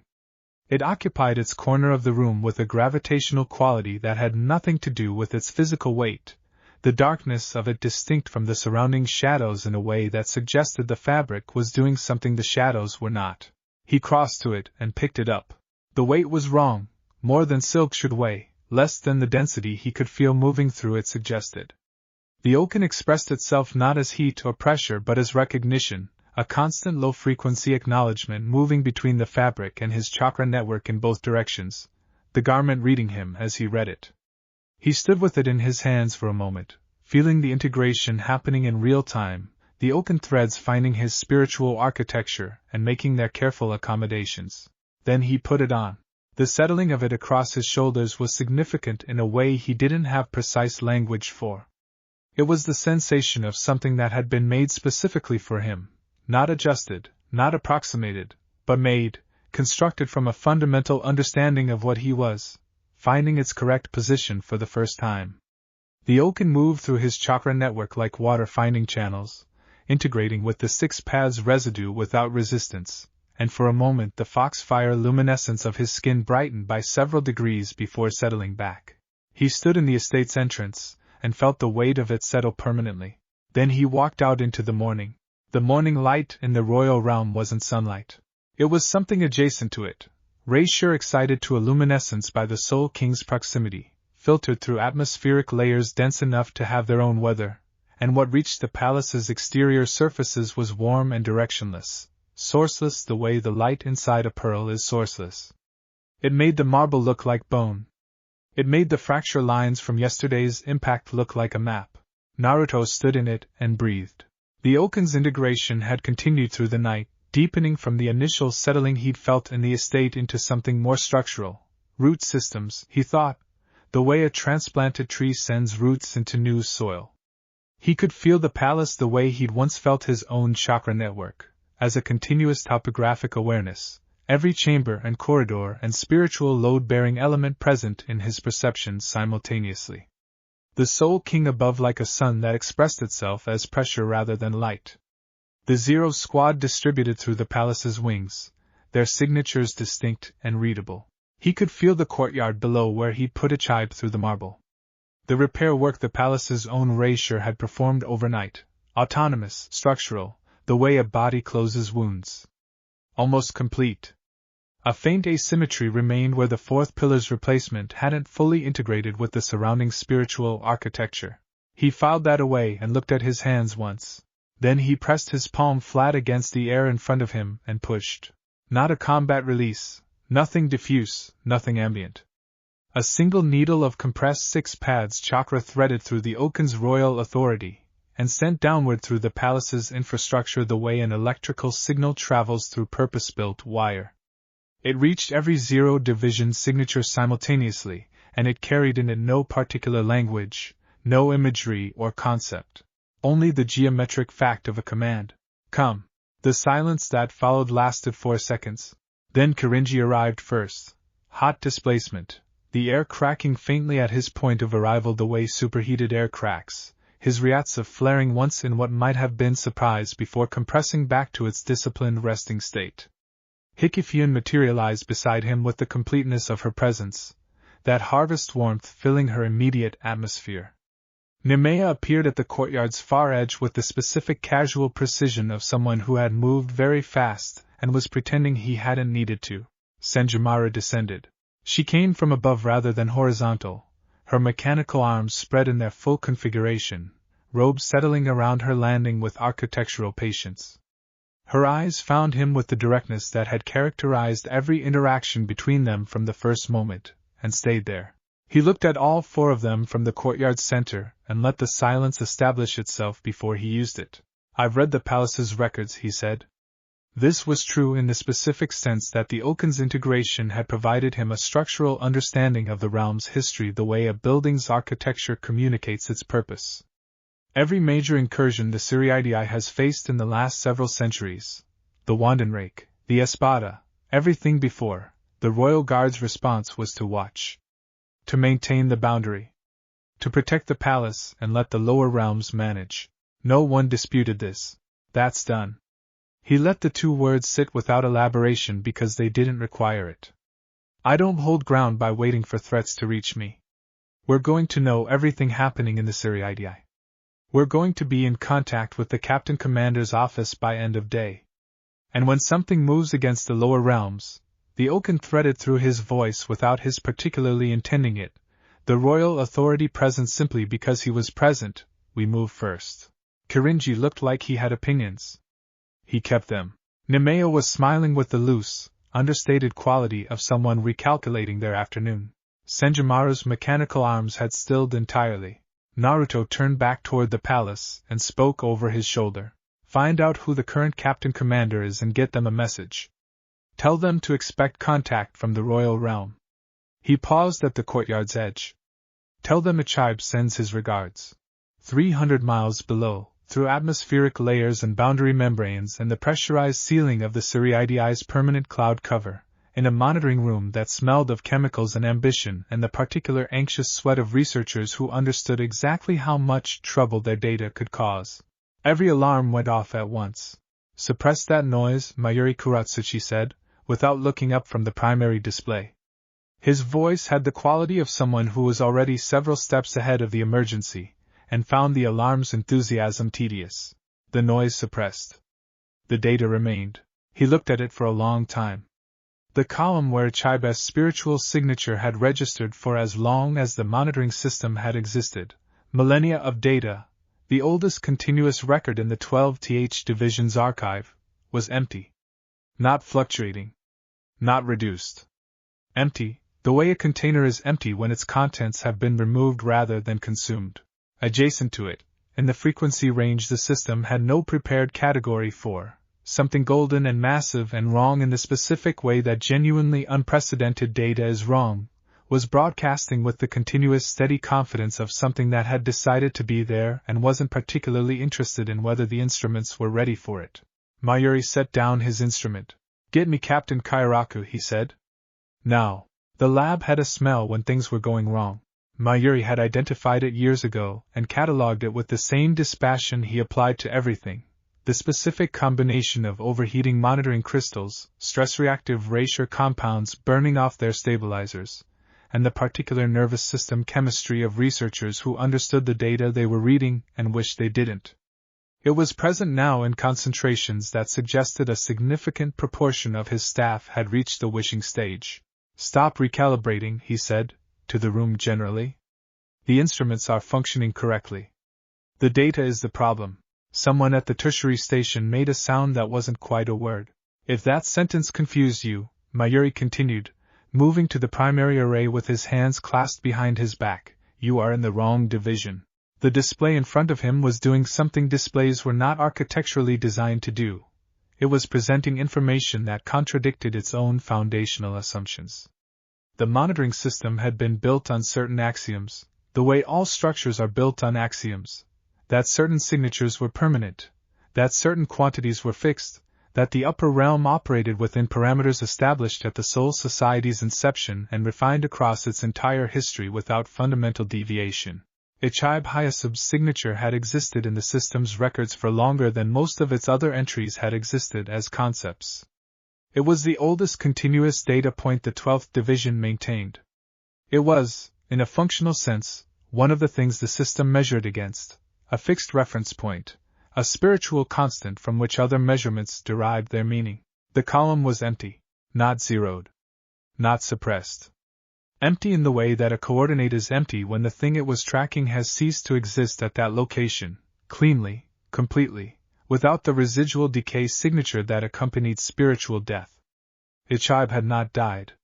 He had been displaced, which was a category the system had no prepared response for because the system had never needed one. Adjacent to the empty column, in a frequency range the monitoring architecture had been built without, something was registering that made Mayuri's analytical mind do something it rarely did. Pause. The signature was golden in the spectral sense, Reasser excited to a frequency associated with extreme spiritual temperature, the kind of heat produced when energy is compressed past the point where it behaves predictably. But underneath that, threaded through it with the regularity of a structural element rather than an ambient one, was something the instruments were rendering as interference because they had no category for it. Repeating. Rhythmic. Alive in a way that Ryatsu alone was not alive. He stood in front of it for 47 seconds without moving. Then, "Get me a hell butterfly." Captain Commander's office. Priority classification. He paused. Use the Black Seal. The Black Seal had been used 4 times in the 12th Division's history. His staff knew this. The researcher nearest the communication array moved with a speed that suggested she knew it too. Kairaku Shunsui was doing what he did with the particular dedication of a man who had elevated it to philosophical practice. Nothing, specifically, and with great commitment. The sake dish on his desk was empty. The reports beside it were theoretically being reviewed. The straw hat was tilted at an angle that suggested he was either thinking deeply or asleep, and the ambiguity was, as always, intentional. The hell butterfly arrived through the window with the Black Seal visible before it landed. He looked at it from under the hat's brim. Then he sat up. The butterfly delivered Mayuri's report in the precise, clipped cadence of information that had been composed by someone who found emotional inflection inefficient. Kairaku listened to all of it without interrupting, which was unusual. He was generally a man who interrupted. It was part of the texture of him, the way his easy manner filled available conversational space. He sat through Mayuri's entire report without filling anything. When it finished, he was quiet for a moment. "Ichibe-san," he said softly, to the empty room, and the name carried the weight of something genuinely foundational being discussed. Not grief. Kairaku was too old and too careful for immediate grief. Something more structural. The feeling of a load-bearing wall being reported absent. He stood. The movement shed the lazy afternoon quality of him the way a coat is shed, completely. Beneath it something that had always been present, and was simply now the only thing present. The sake dish he moved aside with one finger. The reports he stacked with the efficiency of someone who had stopped performing inattention. His ryatsu, which he kept compressed to near invisibility out of long habit and genuine consideration for anyone in his vicinity, settled around him with the quiet authority of its true scale. It was large. It was very, very large. He crossed to the window and looked up at the sky with the expression of a man calculating distances and variables and finding the calculation straightforward even if the conclusion was not. The Tenchurin would take preparation. An hour, perhaps less if he bypassed the standard notification protocols, which he was going to bypass because the standard notification protocols assumed the Royal Guard would be expecting him, and he had no confidence that the Royal Guard, as it currently existed, was the same institution it had been yesterday. He reached up and adjusted the straw hat, a single deliberate motion, pulling the brim down to cast his face in shadow, his eyes finding the pale ceiling of the Suriidi's upper atmosphere and holding it. "Nanao-chan," he said, raising his voice just enough to carry through the office door. His lieutenant appeared in the doorway with her clipboard and her glasses and her expression that was always prepared for bad news because she had learned, over decades, that bad news was the primary product of his decisions. "Prepare the Tenchurin," he said. Personal assent. "No escort." He kept looking at the sky. Whatever is sitting on that throne right now didn't ask permission to get there. The shadow under the hat's brim settled over his features like a curtain being drawn. "I'd like to go see what kind of god we're dealing with before it decides to come see us." The ascent took 40 minutes. Kairaku spent them the way he spent most things that required patience, apparently doing nothing, actually doing considerable work beneath the surface. The Tenchurin's interior was familiar enough, the compressed spiritual architecture, the layered boundary membranes peeling away outside the translucent walls as altitude increased, the progressive deepening of atmospheric pressure that made even a captain's ryatsu feel the need to justify itself. He kept his ryatsu compressed. Habit, yes. But also intelligence. Whatever was up there had displaced the Chibe Hyasub. Arriving with his spiritual pressure broadcasting at full scale would be the equivalent of knocking on an unknown door while already swinging. It communicated a threat assessment that he wasn't certain was accurate, and a tactical posture he wasn't certain was wise. He needed information before he needed position. He needed to see it first. The worst-case architecture he'd been building since the Hell Butterfly's arrival was substantial. A hostile entity, something from outside the established spiritual framework, powerful enough to remove Vichide from the equation, potentially without understanding or caring about the political and structural function the Royal Guard served. Something that might need to be fought. He ran the numbers on that with the quiet honesty of a man who had survived enough wars to be realistic about the ones he might not. The Godiai 13 at full capacity, the Zero Squad potentially compromised, against something that had walked through the Soul King's palace and rewritten its hierarchy before anyone had registered its arrival. The numbers were not comfortable. He was still running them when the Tenchurin stopped. The doors opened. Unohana Retsu was standing at the arrival gate with her hands folded and her long braid over one shoulder, and she was alone. And she was looking at him with an expression he had never seen on her face in all the centuries he'd known her. Not the warm smile. Not the still water. Something anterior to both of those, the face beneath the faces, direct and entirely without social architecture. "Shunsui," she said. Not Captain Commander. Not the formal register. The name alone, which from her carried the specific weight of someone who had decided that ceremony was a luxury the situation didn't support. Retsu-san. He let his usual warmth carry the greeting while his eyes did their actual work, reading her posture, her ryatsu, the quality of her stillness. "You're a long way from the 4th Division. I don't suppose you'd like to tell me this is all some elaborate." "No." The word arrived without inflection and without apology, and hit the conversational space like a blade hitting a table. He stopped. Unohana moved away from the gate, indicating with the slight economy of her movement that he was to follow, and began walking. Her pace was unhurried and non-negotiable. "He arrived yesterday," she said without preamble. His soul bypassed every transitional layer and impacted the palace directly. The structural damage to the main courtyard is still being processed by the palace's own repair systems. A pause. He defeated Ichibe-san in under 4 minutes. Ichibe initiated the engagement. Kayaraku absorbed this while maintaining his stride. Defeated meaning Ichibe is alive, contained, and has not spoken since. She glanced at him sideways, briefly. He is not accustomed to the experience of being physically inadequate. None of us are, Kayaraku said carefully. Retsu-san, the nature of this entity, is it hostile? Does it have demands? If we're looking at an occupation scenario, we need to establish what? Shunsui. Her voice dropped by 2 degrees and the first Kenpachi looked out through Unohana's eyes with the directness of something that had stopped bothering with intermediary expressions. Listen to me carefully. He is not a Shinigami. He is not a construct or a hollow or anything the Siriidi's existing threat taxonomy covers. He is a warrior from a different reality who has been dead for less than 48 hours and has already restructured the fundamental hierarchy of this realm. The corridor carried her voice without echo, absorbed it, the palace's dense erasure turning sound into something private. He cannot be bargained with through Siriidi politics. He will see through the bargaining before you finish the opening sentence. I wasn't planning to bargain, Kayaraku said mildly. You are always planning to bargain, she said. It's your primary diplomatic instrument, and it has served you well for 1,000 years. I'm telling you to put it away. She turned a corner, and he followed into a corridor broader than the others, the ceiling climbing, the carved geometry of the walls becoming less decorative and more structural. He has the 6 paths. He can read emotional substrates directly. He will know what you're doing while you're deciding to do it. Kayaraku was quiet for a moment. The corridor continued its broadening, the sense of approach accumulating in the palace's erasure the way pressure accumulates before a depth change.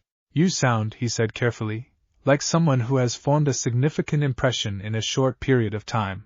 Unohana didn't respond to that.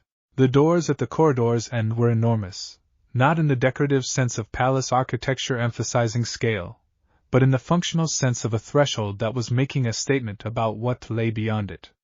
Black wood.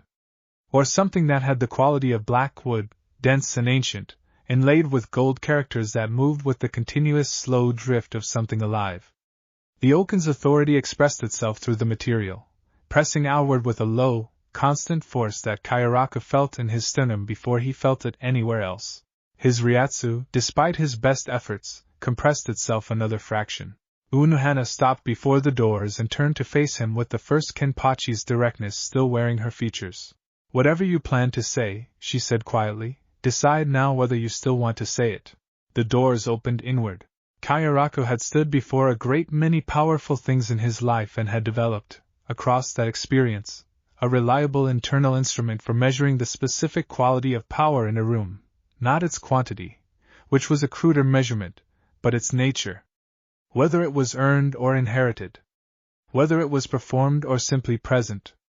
Whether the thing wearing it understood what it was carrying. The instrument registered immediately. The chamber was vast in the way that spaces are vast when their scale serves a purpose, not architectural vanity but functional containment, the room sized to the spiritual output of whoever occupied it so that the walls remained a reasonable distance from the energy rather than a source of constant structural complaint. The Phoenix Palace's interior had been built for Ichibe, whose presence had its own considerable gravitational argument, and it fit its new occupant the way a made garment fits its wearer, which is to say, precisely. He wasn't on the throne. The throne existed. Kayaraku could see it in his peripheral assessment, ancient and formal and expressing the full accumulated weight of its symbolic function, and it was empty, which was somehow more authoritative than if it had been occupied. Naruto sat instead on the chamber's central dais steps, forearms resting on his knees, the black haori settled across his shoulders with the ease of something that had decided it belonged there, and had stopped requiring confirmation.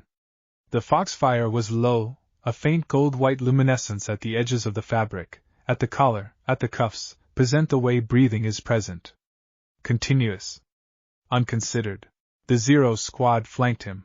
That was the thing that required a moment to process, not the entity at the center, which Kayaraku's instrument had already begun cataloging, but the four figures standing at the dais' edges with the specific quality of stillness that indicated they were there because they had chosen to be. Not compelled. Not constrained. Senjimaro on his left, her mechanical arms folded in their resting configuration, her attention fixed forward with the focus of someone standing a watch they take seriously. Kirinji and Hikifian on his right.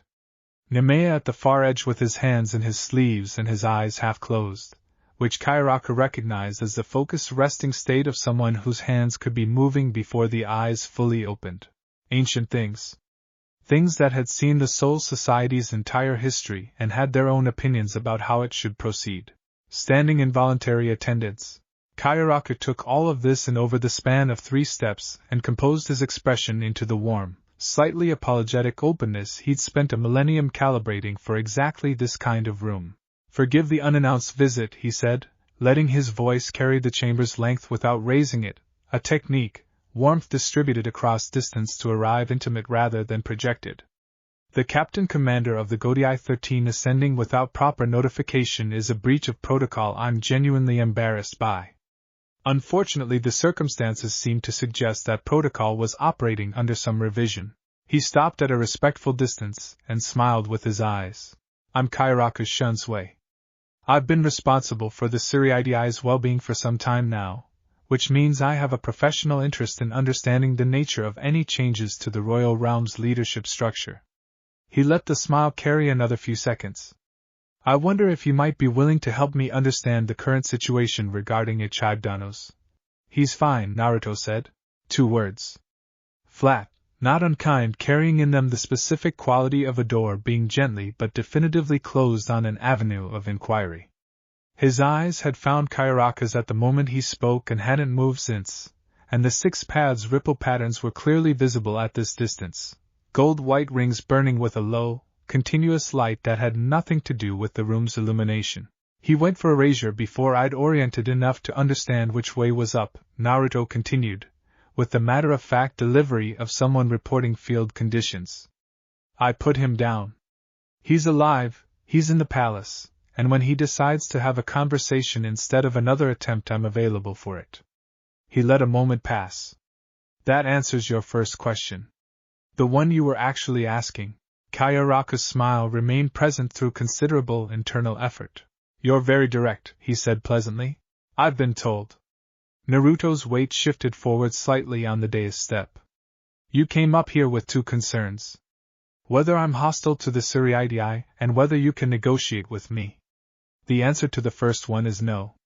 The answer to the second one depends on what you're negotiating about." His voice hadn't risen. It didn't need to. "The layered approach you're running, the apology for protocol, the professional interest framing, the Ichibe question as a diagnostic, it's good. It's probably worked on most things you've pointed it at."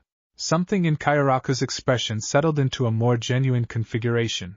"Most things," he agreed quietly. Naruto leaned forward. His elbows found his knees and the foxfire brightened by a degree, and the 6 paths eyes held Kayaraka's with the specific quality of attention that didn't perform its own weight, it simply was, and the room organized itself around that fact. "Your Suriidii has been invaded 3 times in living memory," he said. "Major structural breaches. Significant captain-level casualties. Soul Society came within reach of total collapse at least twice that I can read from the palace records." He let that sit. Each time, the Royal Guard watched from up here and calculated acceptable losses. The foxfire was steady. "You've been running a defense built on the assumption that the threshold holds, that whatever comes, comes through the front, slowly enough to respond to. That assumption almost ended everything you're responsible for." The chamber was very quiet. "That changes today," Naruto said. "Not because I'm hostile to what you've built. Because what you've built has gaps you stopped being able to see from inside it." His eyes didn't move from Kayaraka's. "I'm not asking for your endorsement. I'm telling you what's going to happen so you can decide how you want to be positioned when it does."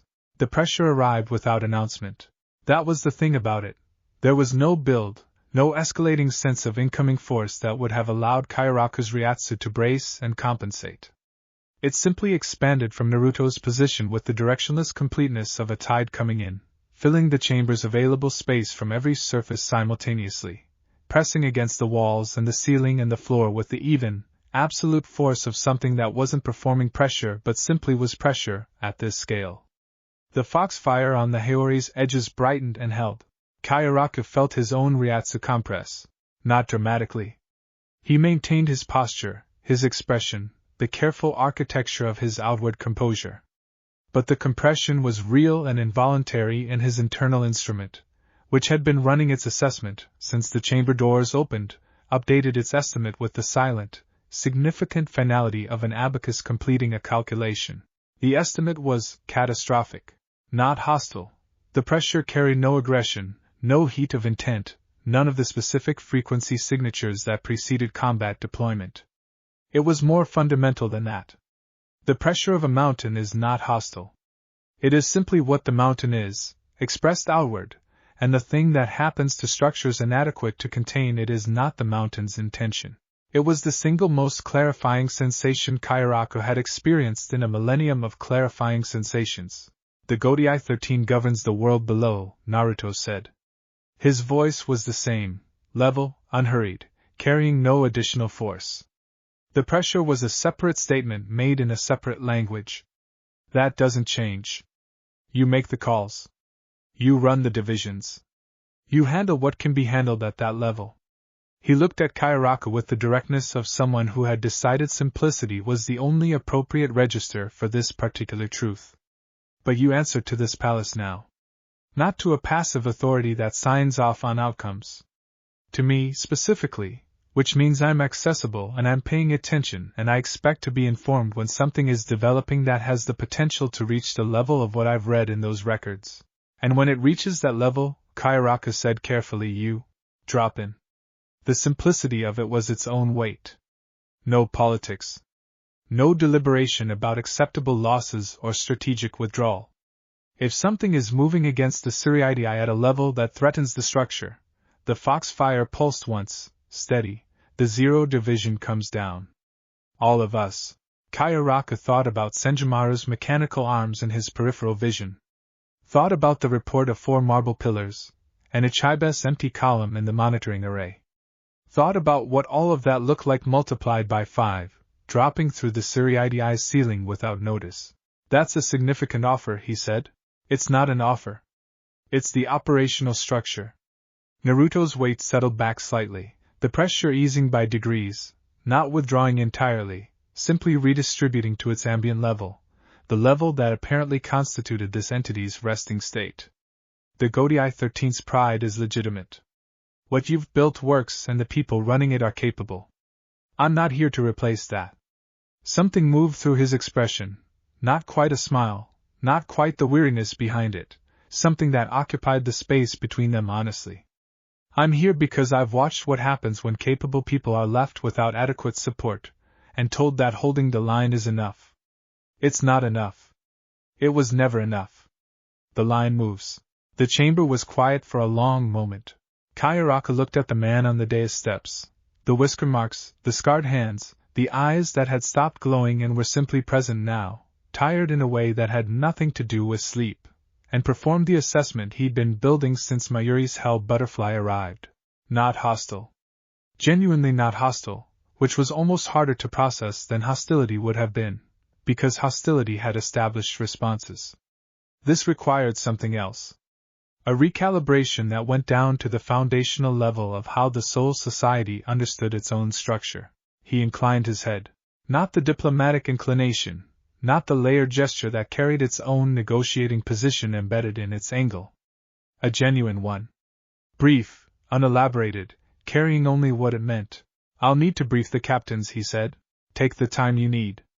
I'm not going anywhere. Kayaraka turned and walked toward the chamber doors with the unhurried gait that was his most reliable performance, the one that communicated that everything was within manageable parameters and that he, specifically, was entirely comfortable with the current situation. Unohana fell into step beside him without being invited. The doors closed behind them. He walked the broad corridor for 30 seconds in silence, his hands in his sleeves, the straw hat casting its shadow across his face, the palace's erasure pressing against his skin with the ambient warmth of a realm that had updated its fundamental assumptions about who was home. The cold sweat had arrived somewhere around the pressure's peak and had not left. He was rigorous about not reaching up to confirm this. Well, he said, very quietly, to the corridor and to Unohana and to the general situation. She said nothing. She didn't appear to feel that anything needed adding. He thought about the throne room behind him. About the empty throne and the man who hadn't needed it. About a soul society that had spent its entire existence operating under an absent authority, a sealed god, a structural necessity, a power that sanctioned without governing, and had built its entire institutional identity around that absence, had learned to read the silence as permission and the distance as endorsement. The silence was over. The distance was over. What sat at the top of their universe now was awake and present and had opinions about operational structure, and it had demonstrated the physical means to enforce those opinions before it had demonstrated any interest in having them heard. They had traded, Kayaraka thought, an absent god for an active king. He adjusted his straw hat with one hand, a precise, deliberate motion, pulling the brim down until his eyes were fully in shadow, and kept walking, because there were captains to brief and a Siriidii to prepare and a great many institutional assumptions that needed to be examined for structural soundness before someone examined them from the outside. The footsteps of the first Kenpachi kept perfect pace beside him. Either of them looked back. He made it as far as the First Division's front gate. The gate was old, older than most of the captains currently serving, the wood dark with centuries of absorbed erasure, the hinges replaced so many times that the original metal existed now only in records. Kayaraka had passed through it more times than he could meaningfully count, and he passed through it now with the specific purposeful quality of someone who had a great deal to organize in a short period of time. He was formulating the briefing structure. The sequencing of information mattered. Which captains would need the strategic picture first, which would need the tactical implications, how to present the fundamental restructuring of their universe's hierarchy without triggering the specific institutional pride responses that would make the conversation longer than the situation could afford. He was 3 steps into the courtyard when the frequency changed. The Siriidi's alarm system had ranges. Low registers for incursion alerts, mid-range for boundary breaches, the elevated pitch that indicated captain-level threats. Kayaraka had heard all of them enough times that they'd stop being sounds and become information, processed and categorized below conscious thought. The frequency that arrived now was not in any of those ranges. It was higher and more fundamental, a resonance that bypassed the ears and registered in the sternum, in the back teeth, in the specific part of the nervous system that predated conscious processing and communicated exclusively in the vocabulary of wrong. The alarm bells of the First Division's tower were ringing it. Distantly, he could hear the Second Division's system picking it up, then the Third's, the cascade of recognition spreading across the Siriidi's infrastructure, as every monitoring system simultaneously confirmed what the others were reporting. He stopped walking and looked up. The sky above the Siriidii was, in the technical sense, still there. In every meaningful sense, it was not. The fracture opened without preamble. No building pressure, no warning signatures, no preliminary structural stress that a prepared defense might have read and responded to. It simply appeared, a tear in the spatial fabric running west to east across a significant portion of the visible sky, the edges of it burning with a purple-black energy that wasn't erasure and wasn't exactly Natrashi but occupied the catastrophic intersection of the two. The friction light of its edges pulsed with a rhythm that suggested the tear was breathing, expanding by degrees with each pulse, the gap between its edges widening as the structural damage propagated outward from the initial breach. The sound it made was below hearing. It registered as pressure changes and the specific disorientation of erasure that had lost its organizational principle, the ambient spiritual matter of the Siriidii stuttering and reorganizing in confused patterns near the fracture's edges, the way iron filings reorganize near a disrupted magnetic field. Then the first shapes appeared in the gap. Minos grande, but wrong. The proportions were familiar, the massive cloaked forms, the blank white masks, but the erasure they emitted was the purple-black of the fracture's edges rather than the standard hollow signature, mutated by whatever spatial friction had opened the tear in the first place. They were larger than standard classification. Denser. The first one through the fracture hit the Siriidi's upper barrier, and the barrier flexed inward by a degree that barriers were not designed to flex. The second one followed before the first had fully cleared the gap. Then they came in volume. Kayaraka watched the sky go dark with the arithmetic of genuine disaster, not the manageable incursions that the Godai 13's operational structure was built to process, threats arriving in quantities that allowed response and containment, and the deployment of appropriate personnel. This was different in kind. The fracture was producing them continuously, a wound that kept bleeding, and what bled from it was already in the air above the Siriidi's protective barriers and pressing downward with the combined weight of a horde that hadn't finished arriving. Between the Minos, moving with a speed that the Minos could not approach, were other shapes. Smaller. Faster. Reasserting signatures compressed to a density that put them in Vasto Lord territory, but again mutated.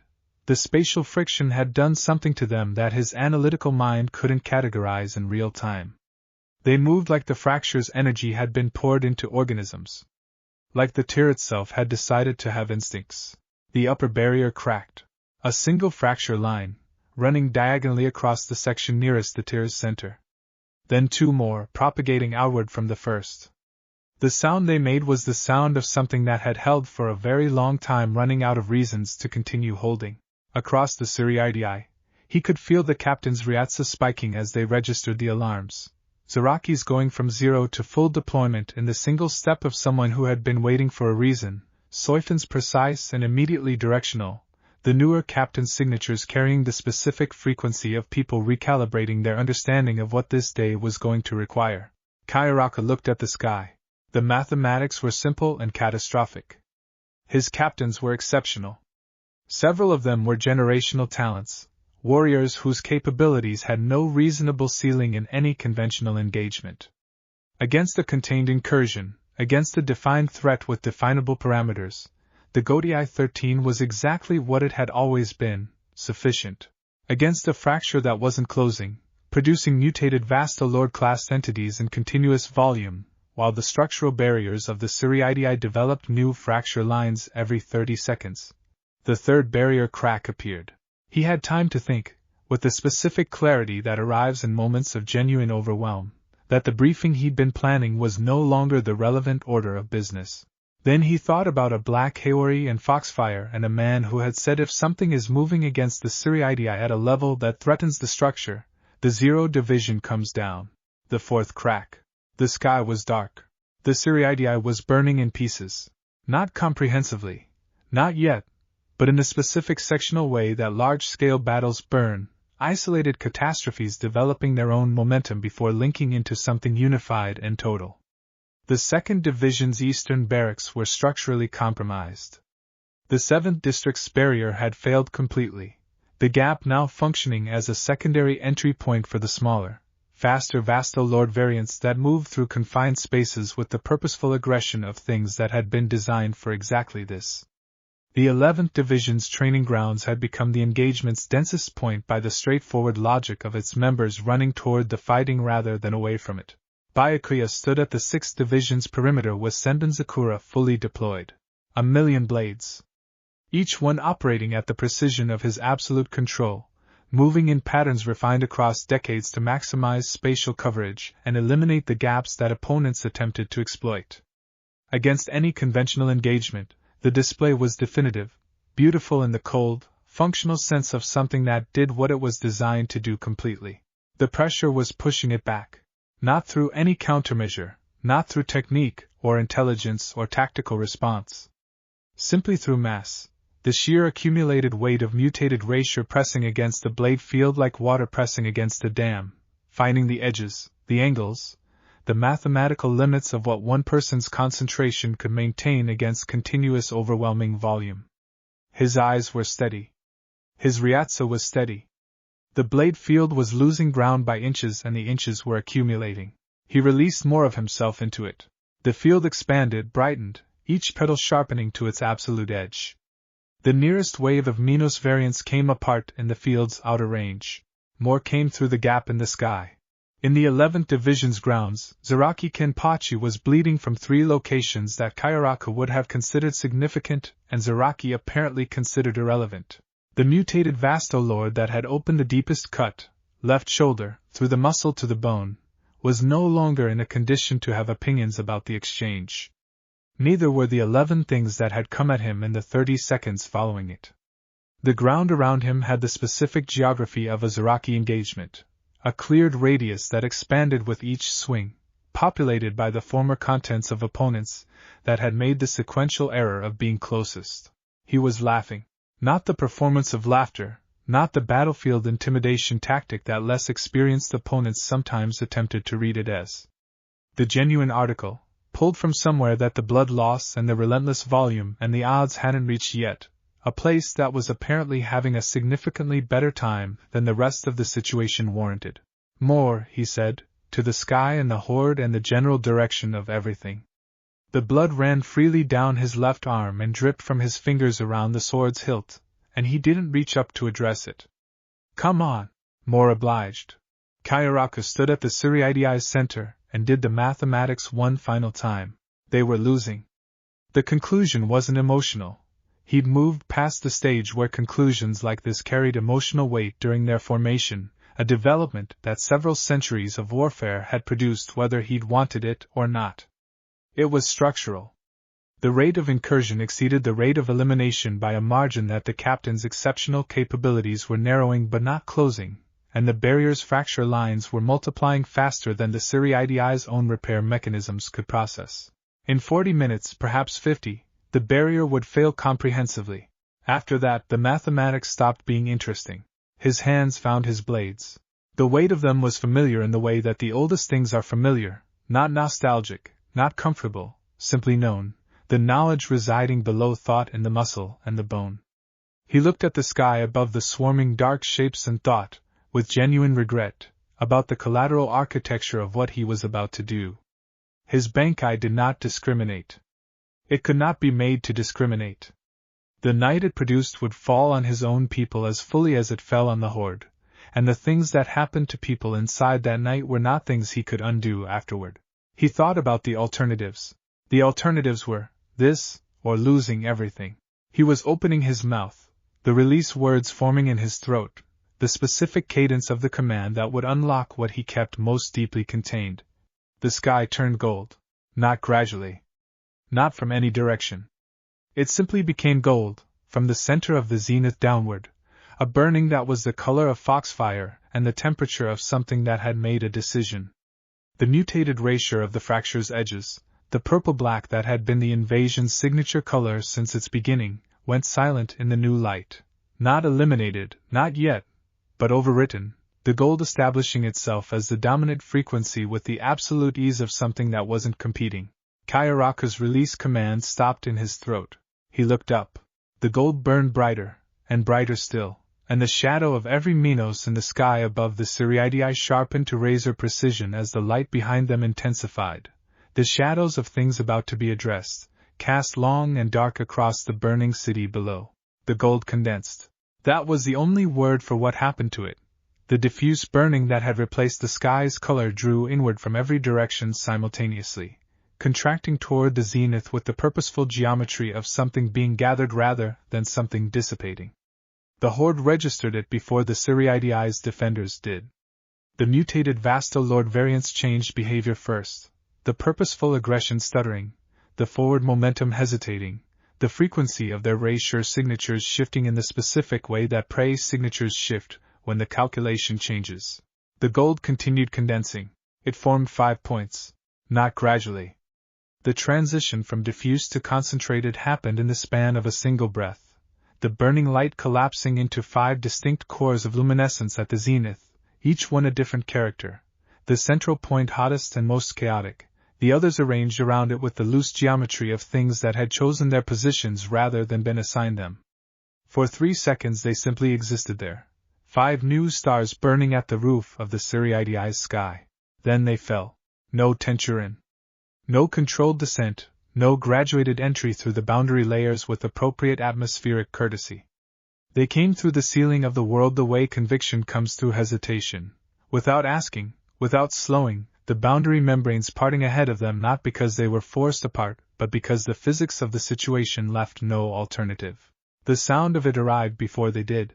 A pressure wave moving ahead of the descent, displacing air and reassure simultaneously, hitting the battlefield as a physical force that had nothing to do with any technique being deployed. The lesser Minos, the standard classification ones, the outer edges of the horde that had been the invasion's volume rather than its capability, simply stopped. The atmospheric pressure of 5 descents of this magnitude, compressed into the column of air between the royal realm and the Siriidi's surface, hit them like a wall built from authority. They came apart, not explosively.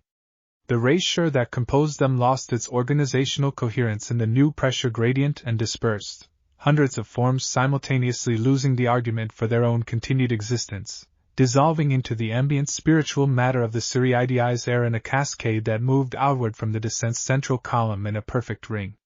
Where the horde had been thickest, the dispersal was most complete. The sky above the battlefield's center cleared in sectors. The impact itself was geological. 5 points of contact, the central one hitting the Siriidi's ground zero with a force that sent the shockwave outward as a visible ring, stone displaced, the paved surface of the Siriidi's central district shattering outward in a radius that would take the 4th Division considerable time to document accurately. The surrounding structures absorbed the peripheral force with the resigned compliance of architecture that had survived previous impossibilities and was developing institutional experience with the phenomenon.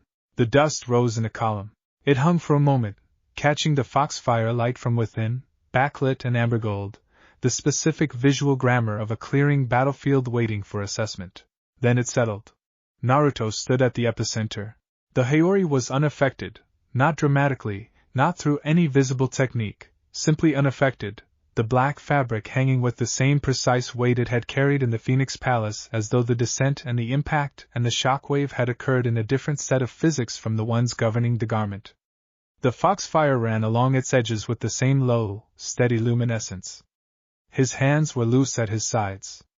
The truth-seeking orbs drifted into their orbital configuration behind his shoulders with the unhurried patience of things returning to familiar positions.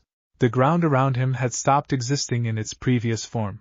Senjimara stood to his left, arrived, settled, her mechanical arms extending slowly to their mid-range configuration with the deliberate quality of something unpacking itself after a journey.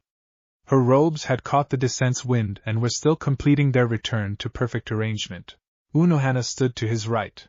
She had taken the position the way she took most positions, without announcing the decision, simply being there with the completeness of someone who had determined that this was where she belonged in the current geometry, and had acted on that determination. Her hand rested near her zanpakuto with the practiced proximity of long habit. The dark water in her eyes was present, and perfectly still.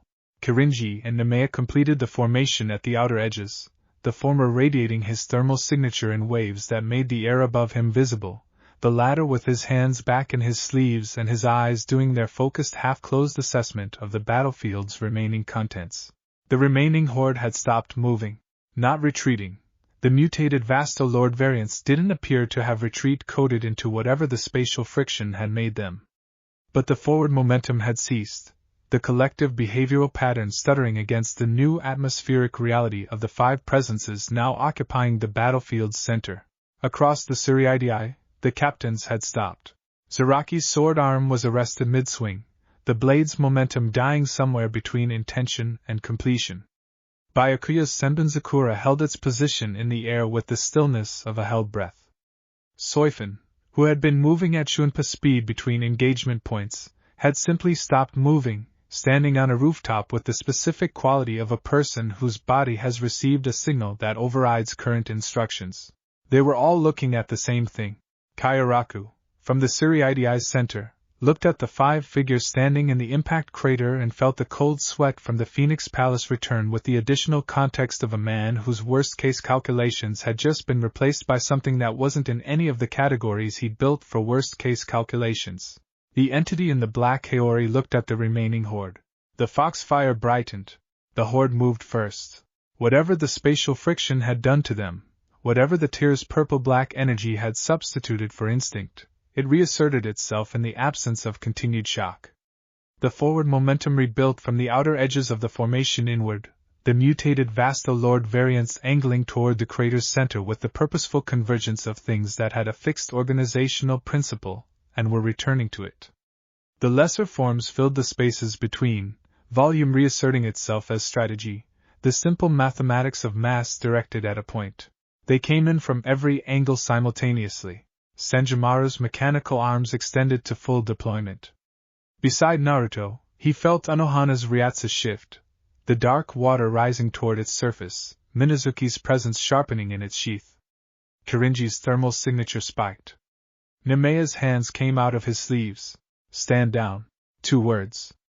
The same flat register he'd used in the medical chamber, the same economy of delivery, carrying in it the same quality of a door being definitively closed. He didn't raise his voice. He didn't look back. The 4 ancient presences behind him held. He stepped forward out of the crater's center and kept walking, out onto the shattered paving of the Suriidi's central district, into the space between his squad and the converging horde, and stopped. He looked up at the tear. It had continued expanding during the descent and the landing. The spatial wound was self-propagating in the way that structural damage is self-propagating, the initial breach creating the conditions for further breach, the edges burning with their purple-black friction light in an arc that now spanned most of the visible sky. Through the gap, the royal realm was visible as a pale luminescence at the wound's far edges. Between here and there, more shapes were moving. The horde's reinforcements, working their way through the tier's spatial distortion with the patience of a volume that didn't conceptualize attrition. The nearest Vasto Lord variant reached him in the time it took him to raise his right hand. It covered the last 20 meters with the single-minded acceleration of something that had committed entirely to a vector and lacked the processing architecture to revise it. The open hand didn't move toward it. The hand simply rose, palm upward, fingers loose, at roughly the level of his shoulder. The truth-seeking orbs collapsed inward. All 6, simultaneously, their individual orbital paths contracting to a single point above his raised palm with the geometric precision of 6 lines meeting at their intersection. The black of them merged without violence. No explosion of contact, no visible energy release, simply the sequential arrival of 6 absolute things at a shared coordinate, and the consequent existence of one thing where 6 had been. What sat above his palm was small. That was the wrong thing about it. The thing that hit the Suriidi's watching captains in the chest before the rational processing caught up. It was small. Dense past the point where dense was a useful descriptor, a sphere of compressed 6 paths energy, and the bone-deep residual of Kurama's power that had folded itself into his cellular memory across decades of shared existence. The foxfire on the Haori's edges went out. The ambient luminescence of his chakra went out. Everything that had been radiating drew inward instead, feeding the point above his palm, and the sphere darkened from black to something that wasn't a color, an absence in the visual field, a place where the eye arrived and found no information and moved away disturbed. The Vastolord variant hit the edge of his chakra field and came apart without drama. Naruto looked at the tear. He exhaled once, and through. The sphere crossed the distance between his palm and the skies wound in no time that the observing eye could meaningfully measure. There was his hand, and then there was the sphere at the tear's center, and the transition between those 2 states contained nothing that registered as travel. It entered the fracture at its geometric midpoint, and the fracture received it with the specific quality of a wound receiving the thing that closes it. There was no explosion. The captains had braced for explosion, the unconscious physical preparation for concussive force, the instinctive Reatsu compression that preceded a shockwave. The preparation had nowhere to go. Instead, reality folded. The tear's edges drew toward the sphere's position with the smooth, total movement of something being unmade at the level where the arguments for its existence were kept. The purple-black friction light died from the edges inward, not extinguished but simply no longer present, the conceptual fuel for it consumed by the sphere's absolute negation moving outward from the point of contact. The horde, the forms still moving through the tear, the variants still operating in the Suriidi's airspace, went with it. Not destroyed in the theatrical sense. Incorporated into the negation, their mutated erasure returning to whatever state preceded the friction's interference with it. The tear sealed from its center outward in perfect silence. The last edge of purple-black light winked out. The sphere was gone. The tear was gone. The sky above the Suriidi was the sky above the Suriidi, the familiar pale luminescence of its permanent upper atmosphere, the clouds moving at their usual speed, the erasure ambient and organized and carrying none of the chaotic frequency that had characterized the last hour. The foxfire returned to the Haori's edges. Naruto lowered his hand. The silence that followed was the particular silence of a held breath released by 10,000 people simultaneously. Not loud, not celebratory, not the noise of relief finding its expression. The silence before all of that. The moment of absolute comprehension before the comprehension becomes language. The sky was clear. It was simply, completely, perfectly clear. And in the ringing quiet of the Suriidi's central district, standing on shattered stone in a black Haori with the foxfire burning low and steady at its edges, Naruto turned back toward his squad without particular hurry. Behind him, the sky stayed clear. It had been instructed to. The silence had weight. Not the silence of shock, that was a thinner thing, surface level, the silence of a system processing input it hadn't anticipated. This was deeper. The silence of a foundational assumption being replaced in real time, the specific quiet of 10,000 people simultaneously revising the most basic category of their understanding of what was possible. Weapons lowered without orders being given. It happened across the Suriidii in the organic, uncoordinated way that genuine awe produces, not a command decision, not a tactical assessment, but the simple physical response of arms that had been holding something at ready and had quietly forgotten the reason. A lieutenant in the 5th district let her Zanpakuto's tip touch the ground without appearing to notice. 2 seated officers of the 11th Division, who had been mid-engagement 30 seconds ago, stood on a pile of dispersed erasure dust and looked at the sky with the expressions of people whose operational reality had been replaced without consultation. Zaraki Kenpachi was looking at his sword hand, not at Naruto. At his own hand, with the specific expression of a man recalibrating the scale by which he measured things. His Reatsu was doing something it almost never did, sitting quietly, contained, the volcanic output compressed without effort into something approaching stillness. He didn't look up. He appeared to be thinking, which was not a frequent enough occurrence that the people near him were comfortable with its appearance now. Byakuya had recalled Senbonzakura. Every petal, drawn back to its sealed state with the precision that characterized everything he did, and he stood in the 6th Division's perimeter with his hands at his sides and his Reatsu flat and his eyes on the figure in the black Haori with an expression that would never be described as awe by anyone who wanted to continue having a relationship with him, but which contained, in its careful architecture, the structural components of exactly that. Naruto walked. No particular pace, not a victory stride, not the deliberate gravitas of a formal procession. The walk of someone who had finished a task and was returning to the place where the next one waited. The foxfire ran along the Haori's edges with its steady low warmth, and where it reached the cold air of the Suriidi's damaged streets it produced a faint amber illumination that moved with him, warming the stone and the dust and the faces of the people standing in it. The Zero squad parted. Not dramatically, not the formal separation of an honor guard performing its function. They simply adjusted, Senjimaru and Unohana and the others creating the space that his approach required with the natural accommodation of people who had made a determination about spatial relationships and were at peace with it. Unohana's eyes followed him as he passed. Senjimaru's mechanical arms settled into their resting configuration with the quiet finality of something standing down. He stopped in front of Kairaku. The captain commander of the Godai 13 had not lowered his hands from his blades. Kairaku had noticed this about himself and had chosen to leave it as it was, because honesty about the body's responses seemed more appropriate than performance in this particular moment. He looked at the young man in front of him, the whisker marks, the scarred hands, the eyes that had returned from their 6 paths brightness to a simpler blue that was somehow more difficult to look at directly, and found, after a long career of finding words for difficult situations, that the words required a moment. Naruto saved him the moment. Your people held well, he said. Quiet.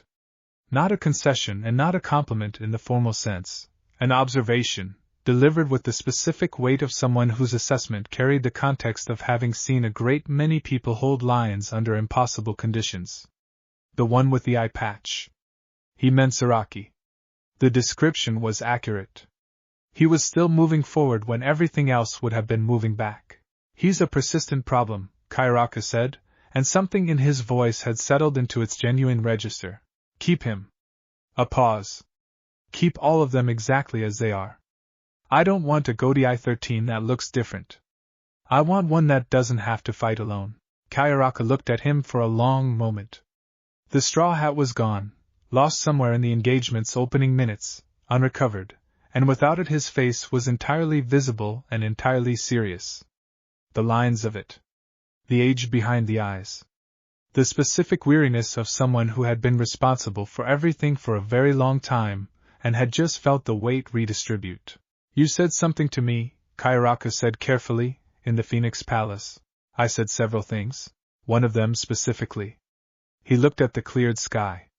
At the place where the fracture had been, which was now simply sky, unbroken and ordinary, and completely, impossibly clean. About moving first. Naruto followed his gaze upward for a moment. Then he looked back at Kairaku, and the tiredness in his expression was genuine, not weakness, not performance, the authentic exhaustion of a man who had died and fought and restructured a universe's hierarchy and sealed a spatial wound the size of a city, all within the span of what this realm called a single day. Behind it, underneath it, with the stubbornness of something that had survived every attempt to extinguish it across a lifetime that had made more than its share of attempts. The certainty. Quiet, absolute, requiring nothing from the outside world to sustain it. I told you, Naruto said. We move first. He turned. The Suriidii spread around him in all directions, damaged, dusty, the evidence of the last hour written in cracked stone and dispersed erasure, and the faces of people who were still processing the distance between what had been and what was. The sky above it was clear in every direction. The fracture was gone. The horde was gone. The purple-black friction light that had turned the afternoon dark had been replaced by the pale, directionless luminescence of a realm that had returned to its own atmosphere. He stood in the street's center and looked at it, his realm, in the specific sense that the Oken had established, and the Soul King had endorsed, and the morning's events had confirmed in the most unambiguous available terms. Not a palace in the sky. Not a throne behind closed doors.